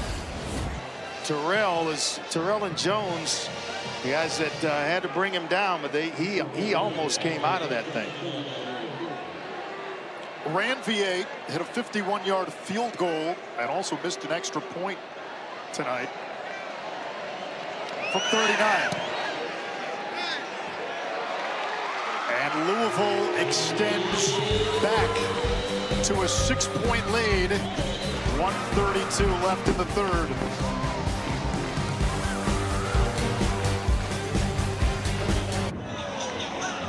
Entering tonight, Louisville had an 8% chance to get to the ACC championship game. Hope still on the table. That number almost doubles with a win. And again, you're playing in a league that has been chaotic the last few weeks. Got to take care of business, though. And there's a lot of time and a lot of distance to the finish line. Right now, that extra point could loom large that Ranvier missed in the first half. That's why Louisville's sitting on 19. Clemson, well, they've gone bowling 20 consecutive seasons. That's crazy. They've won a postseason game in 14 straight seasons, which is the longest active streak in the FBS. And how about this? They finished 500 or better in conference play in 26 consecutive seasons. If Clemson loses tonight, that streak comes to an end too. Still can make it to a bowl game at 6-6. But you got to win out if you don't win tonight. You got to win out, and that consists of Furman and South Carolina. The Palmetto Bowl at the end of the season. Klubnik with a lot of time. A dangerous throw. And he's able to find TJ Moore, the sophomore from Key West. And Antonio Watts flying down the field from that linebacker spot to make a tackle. Sees Klubnik deliver the football, and it's just a nice little over route that TJ Moore he's able to hang on to. He hadn't had the problems. It's been Smith and a couple of others with the drop problems. Davidson motions out. Klubnik looks him off. Antonio Williams, the safety net. A first down for Clemson. Well, what I like about that, that's high-level football right there by Antonio Williams. He didn't panic, didn't look to take off, just knew it was zone coverage, sat in an area, and kind of waited for Klubnik to free himself from the pocket then eventually found him with his eyes and still standing right there with that big 0 pointed right at his quarterback for a completion. Good protection, too, from that offensive line. Excellent protection.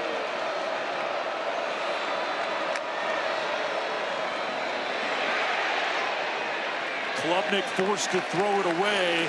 Antonio Watts, who plays that hybrid defensive back linebacker position with the blitz. So they call it the tiger position at Clemson. It's called the card position at Louisville. And so he's coming off, one coming off the corner and then forcing a throwaway. That is Antonio Watts, plays with a great deal of speed. He's talented, freaky talented and athletic, and makes a ton of plays for this Louisville defense. Please just set the game clock to 4 seconds, 0-4. Thank you.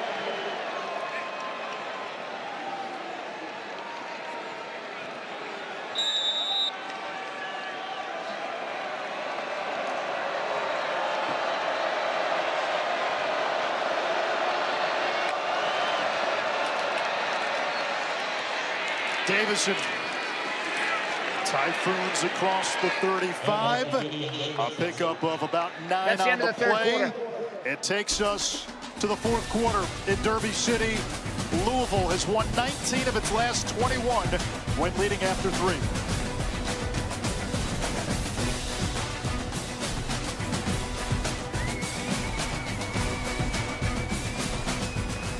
The 4th quarter with Louisville head coach Jeff Brom. Coach, you've held Clemson on 3rd down, 0 for 8. What's critical right now on this 3rd down? We got to hold them again. Right now we're giving up a lot of perimeter screens. We got to expand on that. We got to get to the quarterback more. This is 3rd and short, so we just got to find a way to get a stop if we can and stop this drive. Thank you. Ron English, the Louisville defensive coordinator, told us the Cardinals have to handle the perimeter. That's where Cal ate them up last week.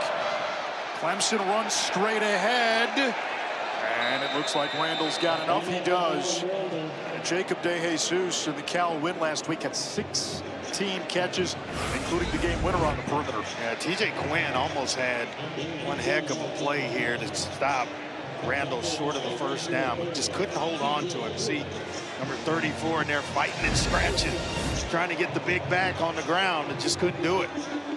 What a nice answer this has been for Clemson as well, taking the ball, going right down the field to try to answer Louisville. Play fake. Moore able to haul it in. That is a catch. That's why you'll see Cade Klubnik playing on Sundays, because of that throw right there. Off his back foot, throwing an out route, kind of still going back, and then decides to set his feet and drive it. And it's on the money in time for TJ Moore, where he can get at least 1 foot down inbounds. 6 catches. 68 yards for Moore. By the way, that last 3rd down conversion for Clemson, their 1st of the night. Williams in motion. Klubnik rolling. Nobody there.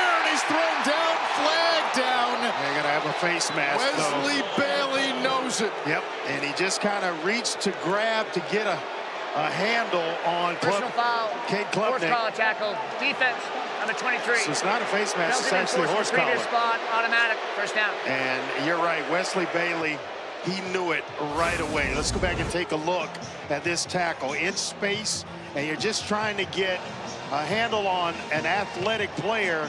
That right hand grabs the back of the shoulder pads. I think he might have had, well, he reached for the face mask. He almost got the face mask in there.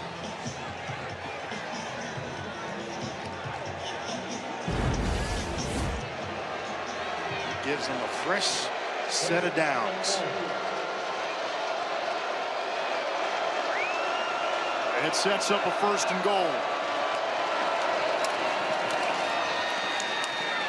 Davidson turns to about the 6. He is some player. You see all these other running backs when they're in warm-ups and they're in the groups, and then all of a sudden you see this guy about 2 heads taller than everybody else. That's Adam Randall. Just a good-looking player.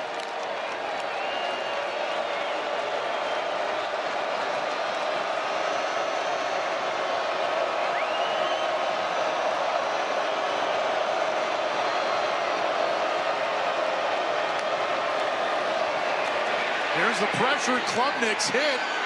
Somehow it is caught. Wow. And all the way down to the 1-yard line, Antonio Williams. Watts is coming right into the face of Cade Klubnik, and he doesn't flinch. He's going to stare down the blitzer, take the shot, and still deliver an accurately thrown football to Antonio Williams, who's trying to run a tunnel screen, but it's played so well, he's stopped in his tracks by Tayon Holloway. Jumbo package. And they'll give it to the big guy now. They'll give it to number 11, Peter Woods. The D-tackle slash fullback. It's Woods. He fumbled it. The ball looked like it came out. Louisville says they have it. Hang on. And now the fist goes into the air. It's Clemson football. And it's 4th down. He tries to go airborne. Peter Woods tried to go airborne with it. There's a penalty marker down as well. Trying to that go ball airborne is out Watts. before he crosses Antonio Watts. He put his helmet right on the football.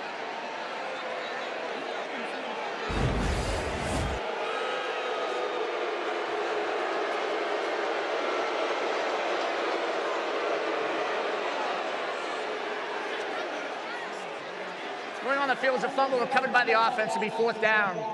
After the play, unsportsmanlike conduct, defense number 50, and offense number 7. Those fouls will offset. It'll be 4th down. For each of those plays, that's their first foul towards disqualification. Let's check out this fumble again by Woods. He's trying, that's 310 Correction, pounds. is number 2 on the offense. Trying to imitate Walter Payton going over the pile. And Watts puts his helmet right on it, right on the football. And then they get Lubin and Klubnik after the play. 4th and goal. Clemson, no surprise, they will go for it. Woods remains in as the fullback. Heavy package with Randall behind Woods. Ball comes out again. And because it was 4th down, that doesn't even matter. It's going to be a Louisville ball. 4th down fumble rule, I'm not sure applies there because possession was never established. Looks like we get another flag. And they tried to give it to Peter Woods again. It looked like it was left on his hip by Klubnik, and the ball goes on the ground. Louisville recovers. Now let's see what this flag is about.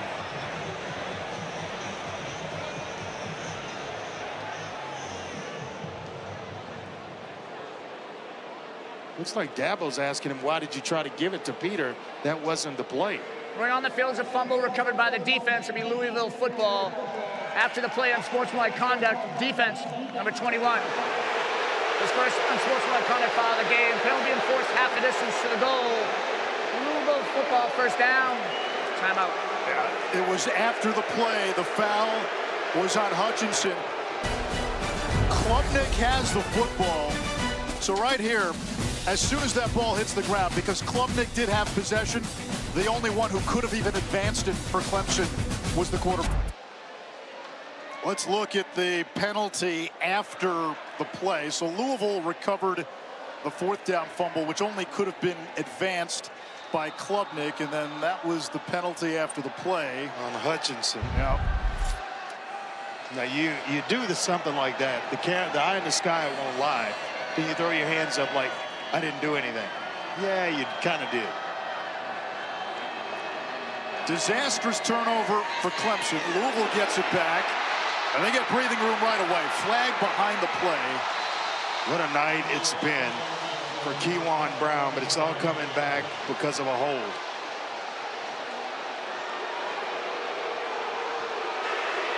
Holding. Offense number 85. Half the distance to the goal. 1st down. It's on Kariski, and Yeah, to go back to that fumble for Clemson, that's been a snapshot of their season. Disaster at the absolute worst times. Yeah, to keep an eye on the fullback, Kariski working up on Alexander. What do you think there, Andre? Not much there. That's a play on, as far as I'm concerned. But I know that a lot of officials will call it as soon as that hand slips outside of the shoulder. That's kind of an indicator. Just a lunge ahead for airspace.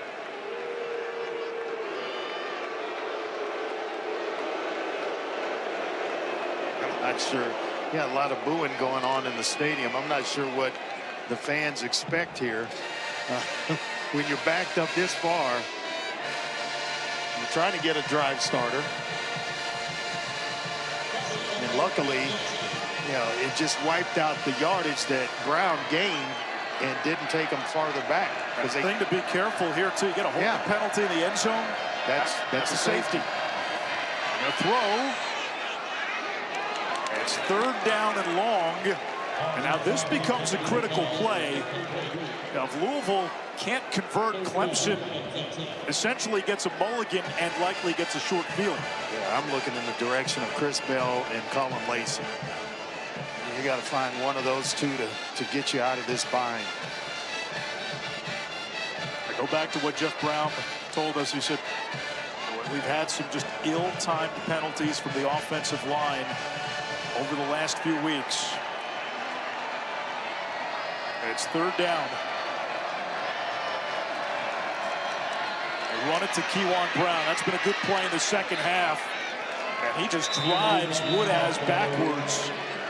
Boy, he runs with power, with precision, up to 137 yards rushing. And it's not totally healthy. He's limping. Yeah. And limping badly. I think it was an ankle earlier in the first half. But he is some player. Talking about having a night. He's having one. And what that run does, it doesn't get Louisville the first down, but it gives David Chapeau a little more room. Antonio Williams waits in plus territory. Big punt here. Williams will let this bounce. It takes a Louisville bounce. And it's going to be downed inside the Clemson 45. A 48-yard kick. Tigers down 6, working with half the field.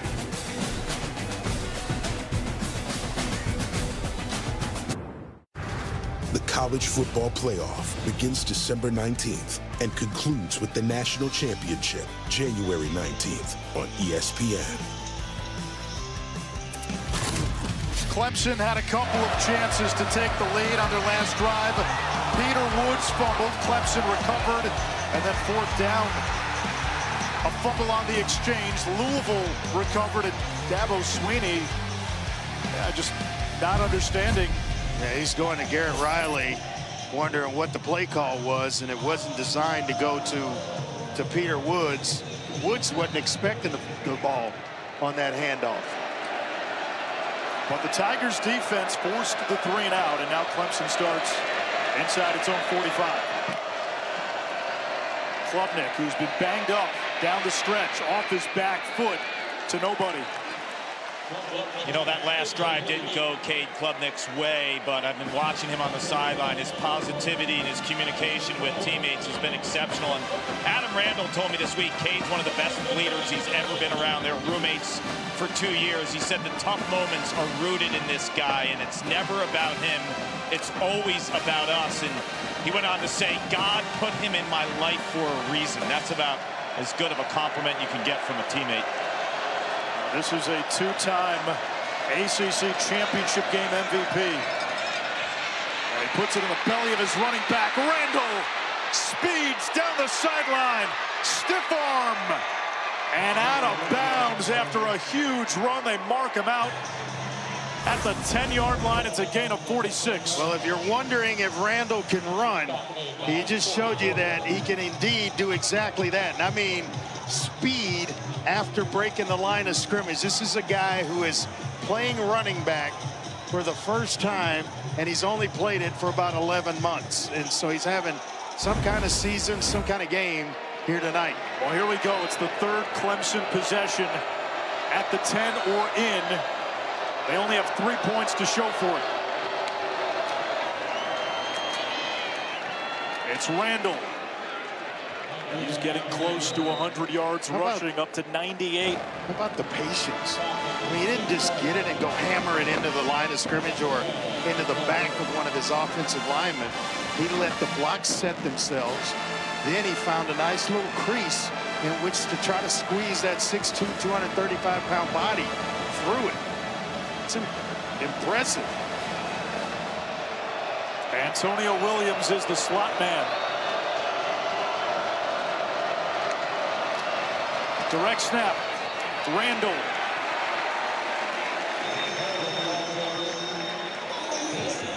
Third and goal, Clemson.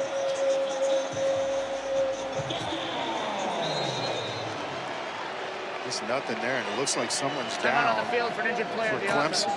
It's the right guard, Walker Parks, who is the lone Kentucky native on this Clemson team. They've had to shuffle pieces on the offensive line due to injuries this season. Tigers, despite some mistakes, still with a chance. 7:49 left.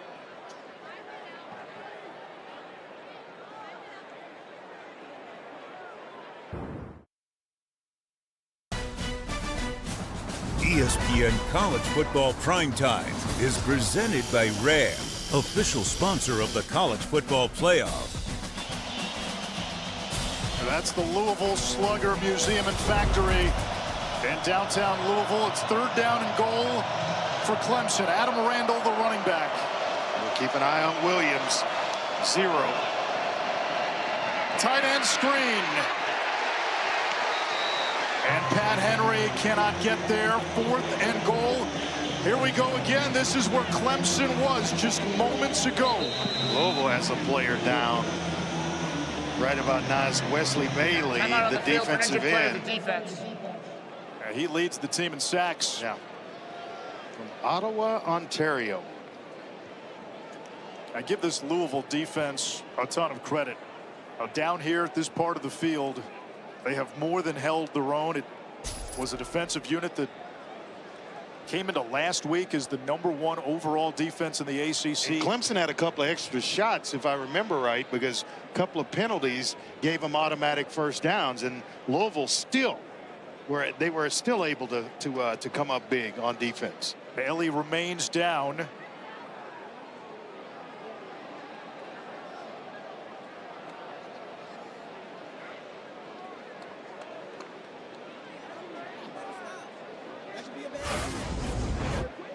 Take a look and see exactly how Wesley Bailey coming in, maybe some friendly fire from Corey Gordon. Looks like Braden Jacobs, the big 6'7", 355 freshman, number 74, got in there too. He's a good-looking player, though, isn't he? Yeah, his dad was a big-time running back in the NFL. Brandon Jacobs won a couple of Super Bowls with the Giants. All-time rushing touchdown leader for the Giants, and they've had some great running backs play there. Brandon being one of them. Bailey to his feet.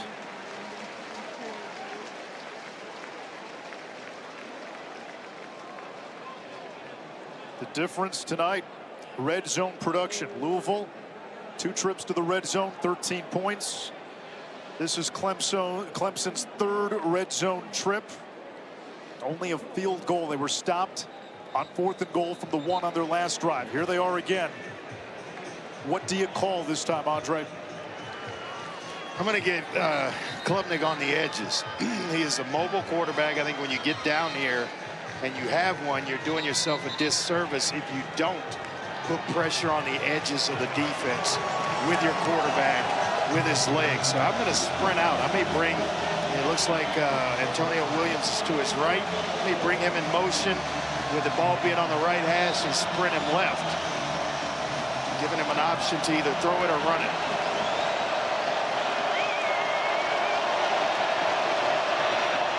Instead, it's Randall fighting.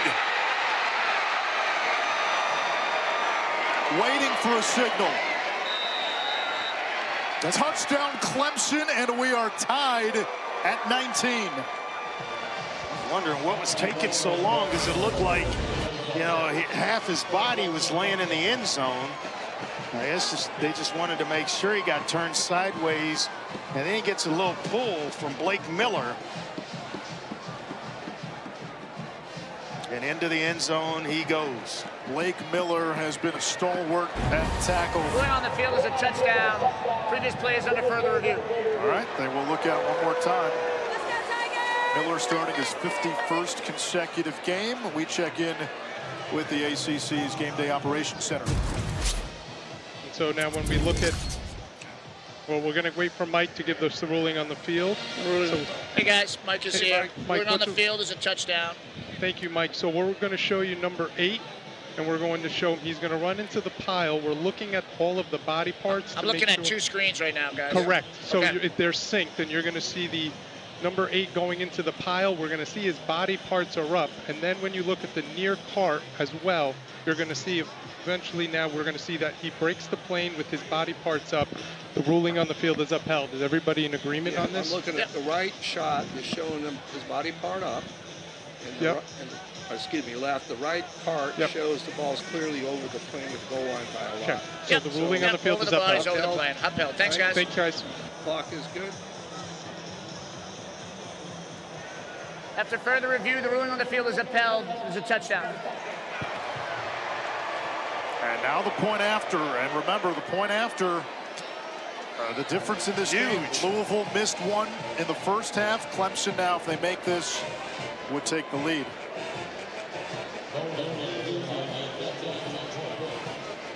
Adam Randall, 2 touchdowns on the ground. The Tigers have won 58 of their last 61 games when they've had a 100-yard rusher.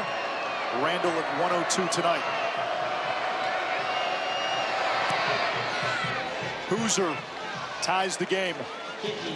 Louisville, when they beat Clemson last year, blocked 2 kicks, and this is why Louisville trails by 1 instead of a tie game right now. Just off the left upright. It seems like it's so easy, yet it continues to happen. So Clemson with the PAT has a 20-19 lead.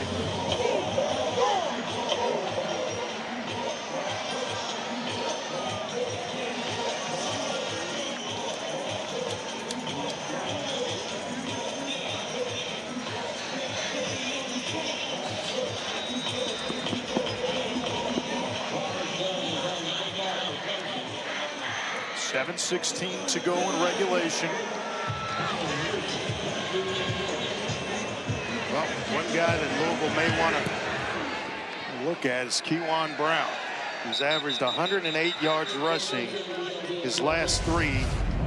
Now he's at 137 tonight. And he's tonight's dependable player, brought to you by Mavis Tire. Just tough between the tackles, and a guy that has put his pads right on other guys. And right there with Barnes, he has done just about everything asked of him tonight, and that's playing on a bad ankle. What a night it's been for Kewan Brown. Now he's going to be asked to do even more to help his team overcome this 1-point deficit. Here we go. A gadget play. Lacey into Clemson territory. They dial up a trick play again, and Colin Lacey rips off a run after the catch of 48. That's Mr. Jeff Brom drawing up this kind of stuff. A reverse, back to the quarterback, and then back to Lacey, who got the whole play started, and then it's just speed coming out of there. If the safety's not there, he may very well have gone to the end zone. And Clemson in field goal range after just 1 play. Hold on. What a play, and what a time to call it. I wonder if they're going to see if he stepped out earlier. Previous plays under further review to see if the runner stepped out on the sideline. Lacey was tight-roping the sideline. Does he step out? Can't tell there. Heels in the air.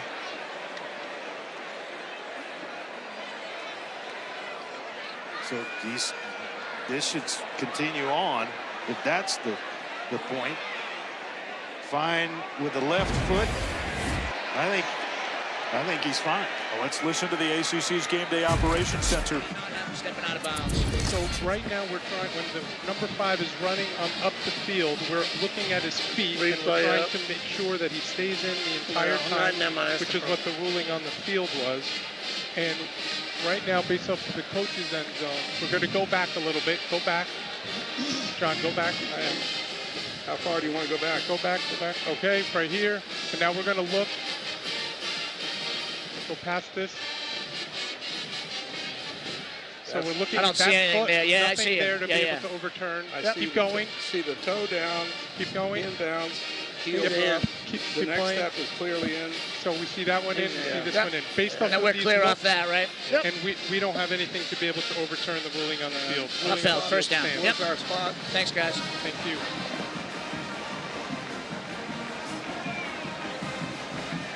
After further review, the ruling on the field is upheld. The first down for Louisville. Jeff Brom told us they needed explosive plays tonight. He's finding scheming ways to that one get, up. yeah, he's scheming them up. And Miller Moss had not had a completed pass over 40 yards in the previous 7 games until that one to Lacey, which went for 48 yards. And Lacey did most of the heavy lifting. No doubt. Started the play and finished it. Keywan Brown remains on the bench. Duke Watson in the backfield. Watson dropped after just a yard. 2nd and 9. It was so hard to move this front of Clemson, which is so impressive with the job that Keywan Brown has done tonight. When you talk about first-round pick and TJ Parker, potential first-round pick, obviously, in Peter Woods.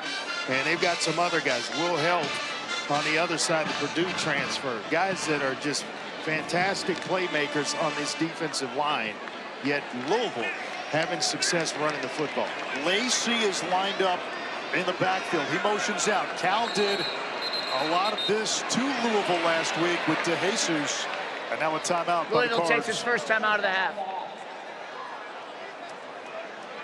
It'll be a 30-second timeout. So 2nd down and 9, 5:36 left. 2 timeouts remaining. Critical drive for Louisville after Clemson took the lead, and that missed extra point by Ranvier in that first half, the difference in this game.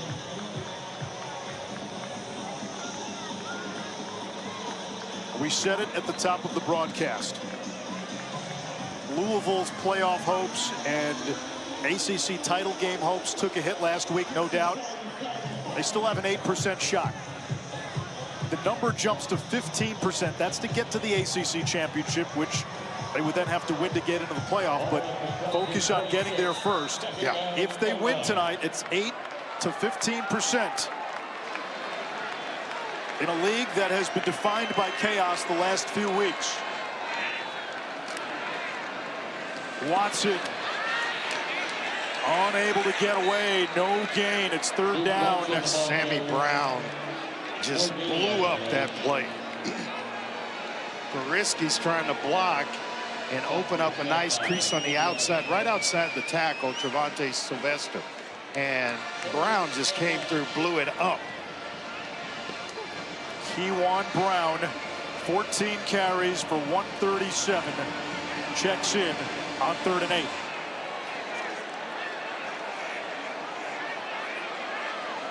And Brown is split wide. Moss under pressure, hit and sacked. Sammy Brown absolutely cannot take that sack. And now you got to punt the football away. I mean, they may run the kicker out here for this one, but and now you're pushing on the edge of where Ranvier's been good this year. He has hit from 51 today, which was a career high. He's also hit from 39. This is from 50. You just can't take that sack because it pushes you to the brink of being out of field goal range. For the lead. Ranvier's kick, no good.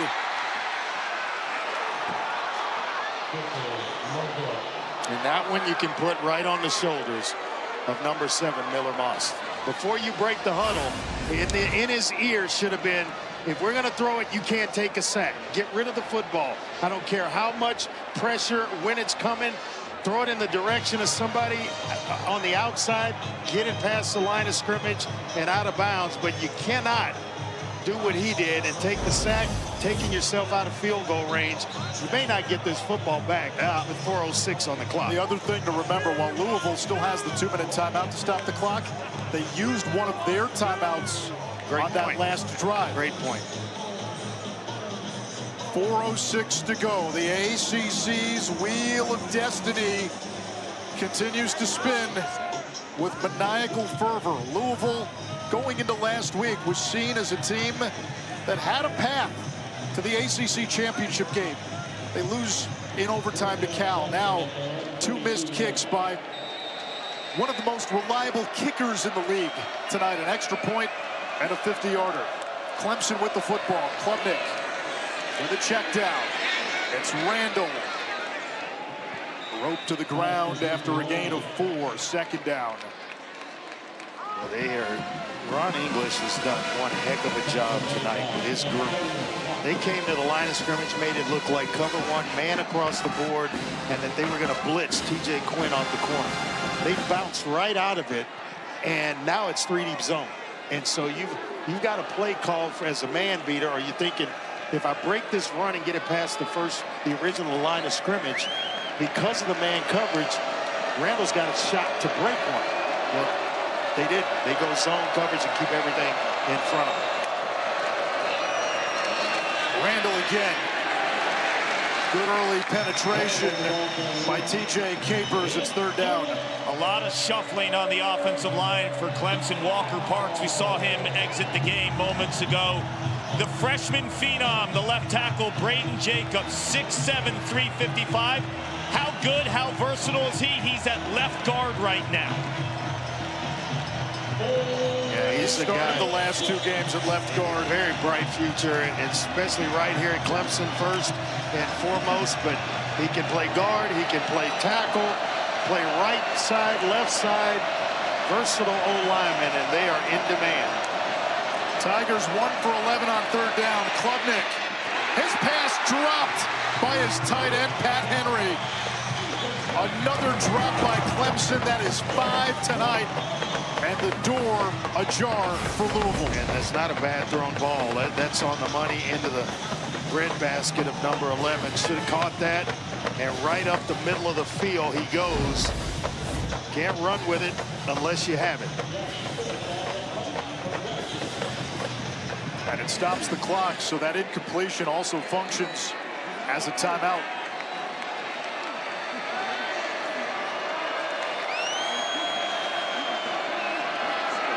Bad snap. Smith has trouble with it. Down he goes. Louisville takes over inside the Clemson 25-yard line. You want madness? You have madness in the ACC. TJ Capers, I think, is the player that's going to get there and tap down the punter. And Jack Smith just mishandles it. And here comes Louisville. Please set the game clock to 2 minutes, 31 seconds, 2-3-1. Whatever the football gods have in store for this league, wow, boy, is it devious and mischievous. It's been exciting, that's for sure. An exciting it is entertaining. All of 2025. And now movement from Louisville. False start. Offense, number 60. 5-yard penalty, 1st down. Now, there's been talk this week of the doomsday scenario for the ACC with a potential 4-loss Duke winning the league. And The ACC champion potentially being left out of the college football playoff. It's the top 5 conference champions. Louisville looking to hold on to any hope they have. Keywan Brown shipwrecked back at the 30. It's a loss of 2 more, so now again, you're making this harder for Ranvier. Already missed from 50. And he's missed an extra point. Louisville can take this down to the 2-minute timeout. And they will.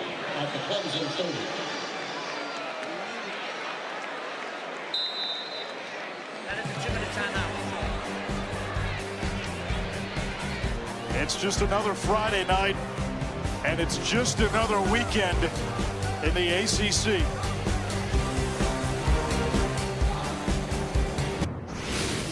Hi, I'm Scott Van Pelt. Coming up after the game, Lincoln Riley on USC's path to the playoff. We'll preview the weekend slate with Dusty Dvorak. And West Virginia women, they won a hoop game where their fire was on the floor. Literally, they had no substitutions available in the second half.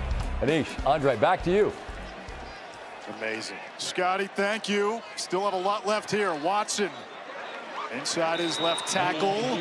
And it sets up a 3rd down and long for Louisville. We got another flag at the end of this play. And this is going to be against Louisville for an unsportsmanlike conduct penalty on Lance Robinson. He just shoved a Clemson player who went flying after he was kind of pulling Duke Watson. So let's see if this holds up, because this will be 15 yards and they will be out of field goal range.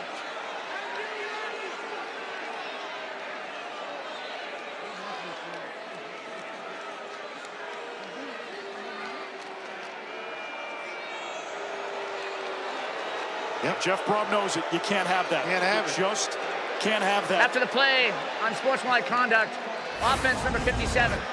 Because that was the reason the game clock was stopped. It's subject to a 10-second runoff. Clemson has declined that runoff. The game clock will start on the snap. He said 57, but I think you see there, it's 53, Lance Robinson. And it puts Louisville back at the 42-yard line, essentially out of reasonable field goal range for Ranvier, who's already missed 2 kicks tonight. You just can't have that in this spot, not with what is at stake for Louisville.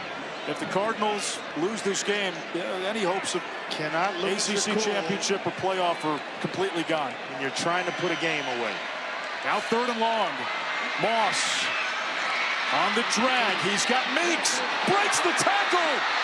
Meeks gets Louisville back into field goal range with a 2nd effort.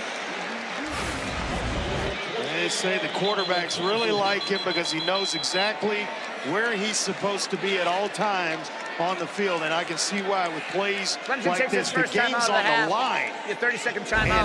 And Antonio Meeks comes up with maybe the play of the game for Louisville. Brandon Strozier had him, and Meeks shrugged him off and able to extend the play and gets inside the 30. And it's a much more reasonable attempt now for Ranvier. It's still a long 40-plus yarder. And Ranvier tonight missed an extra point.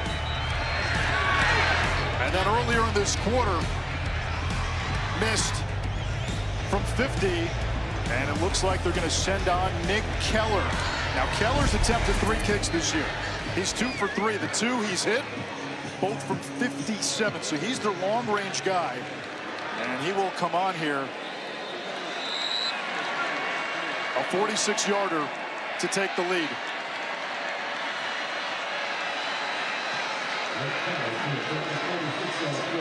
First field goal he's attempted inside of 50 this year. Keller's kick. No good. A kingdom for a kicker. Louisville has missed 3 kicks tonight, 2 field goals and a PAT, but hold on, there's another flag at the end of this play. Owen never had a chance.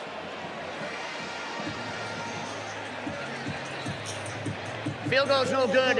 After the play, unsportsmanlike conduct, 92 the kicking team. His first unsportsmanlike conduct foul of the game. 15-yard penalty to be added. Dead ball spot. First down for Clemson.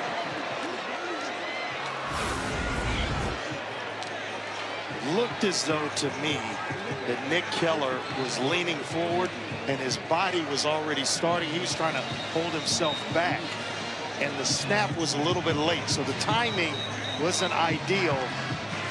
I'm sure that had all to do with why he pulled it so far left, but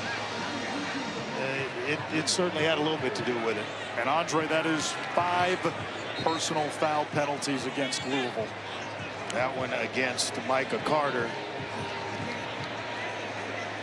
Not understanding why. You're trying to ice a game, put it away. You have a big play on a punt return where the punter fumbles it. It gives you great field position. The penalties take you out of range, and then you find your way back into range. All Clemson needs is a first down. Randall for a gain of 3. Timeout Louisville. 1 remaining. Louisville takes its second time out of the half. We look at our dynamic play of the game presented by T-Row Price. Randall just nice move inside, the big long run that he had to set up the touchdown. That's been the difference so far. That 1 extra point looming large here for Louisville. 14 carries, 106 for Randall. His 3rd 100-yard game of the season. Clemson, if they can hold on and win, would get to 500 on the season. They would get to 500 in conference play for a 26th consecutive season. And then all Clemson would have to do is beat Furman to become bowl eligible. They still have the game left against South Carolina. And for Louisville, boy, kind of look at the games they've lost this year. In overtime to Virginia. 2 of them. In overtime to Cal, both at home. And now 3 missed kicks in another home game. Those 2 losses in overtime by combined 4 points. And then you throw this in there.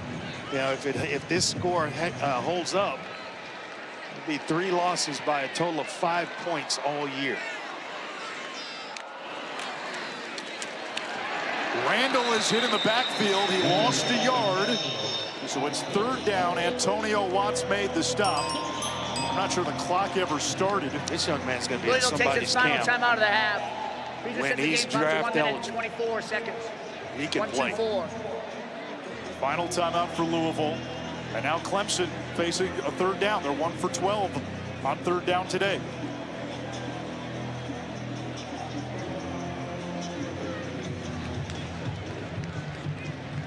Run it again here if you're Clemson. Let the clock run all the way out. And you're forced to punt it. Now remember the last punt by Clemson. Yes. A little bit of a low snap. Smith had trouble with it. Basically gift wrapped the game for Louisville, who didn't want it. It's kind of been that way back and forth, hot potato yes, it has. in this 4th quarter. Yep. Who wants it? Now we had Clemson at the goal line. 2 tries from the 1-yard line. Couldn't get in. Get the ball back. Get downfield again, then scored.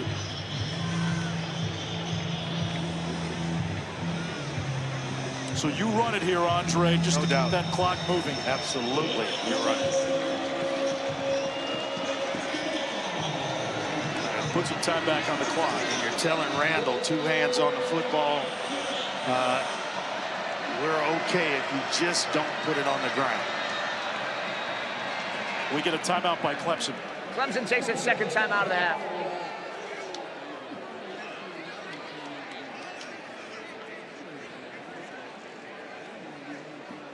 It is the ACC regular season finale for Clemson.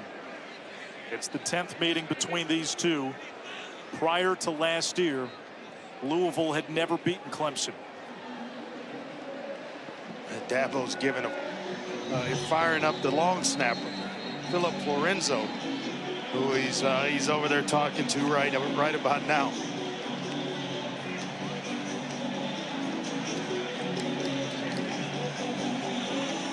we've got to call his name again. That's the wheel of madness and the wheel of destiny spinning.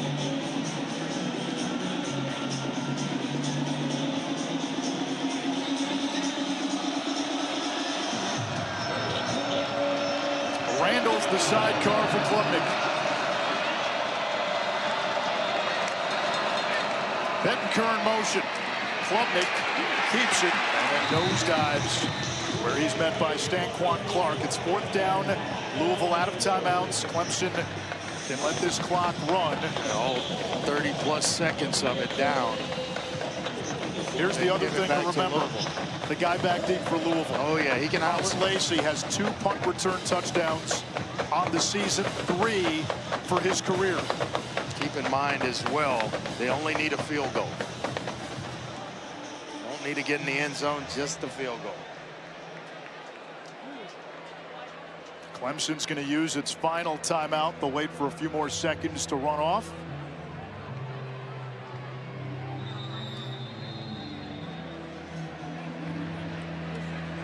Delay of game on the offense. 5-yard penalty. It'll be 4th down. Penalty is also subject to a 10-second runoff. Louisville's declined that runoff. Please reset the game clock. 39 seconds. 0-3-9. Thank you. So Clemson just takes the delay. Is this a spot, Andre, where, listen, given who's back there, are you trying to kick it deep, maybe even out of bounds? Oh, I'm trying to kick it into the end zone if I can. Over Lacey's head and into the end zone, or somewhere left or right of him, but I would not kick it to him where he can return it. It might be awfully ugly if you kick it and let him have one to run back. Lorenzo the snap, it's clean. Smith punts it away. Short punt. Lacey watches this bounce. No return. There's a flag that comes in all the way from the near side of the field, far from the field. The line judge threw it.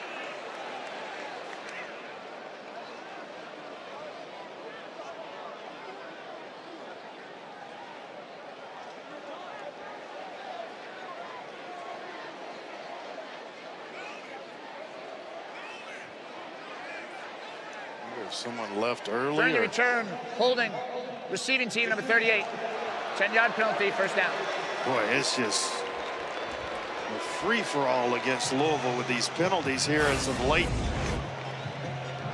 Actually, excellent tackle here on Lacey not to allow him to get started. Hannafin right there. So yet another penalty in this 4th quarter against Louisville. 6 penalties in the 4th quarter alone.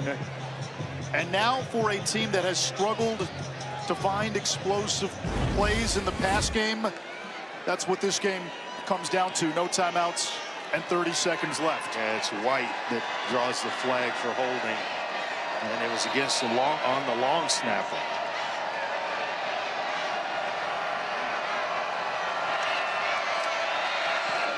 Moss finds Chris Bell. He's got a 1st down that momentarily stops the clock. There's the other thing to remember. Get on it and clock it. Clock it right now, unless you have 2 plays called. Looks like they do. Moss finds Bell. That's going to keep the clock running. 15 seconds and ticking. Now he's got to spike it, and with 12 seconds, here's the other thing you got to remember if you're Louisville. Any penalty that causes a clock stoppage, you hit that 10-second runoff, you have no timeouts to stop the clock. And we only bring that up because penalties have plagued Jeff Brohm's team in this 4th quarter. They certainly have, and a lot of them self-inflicted.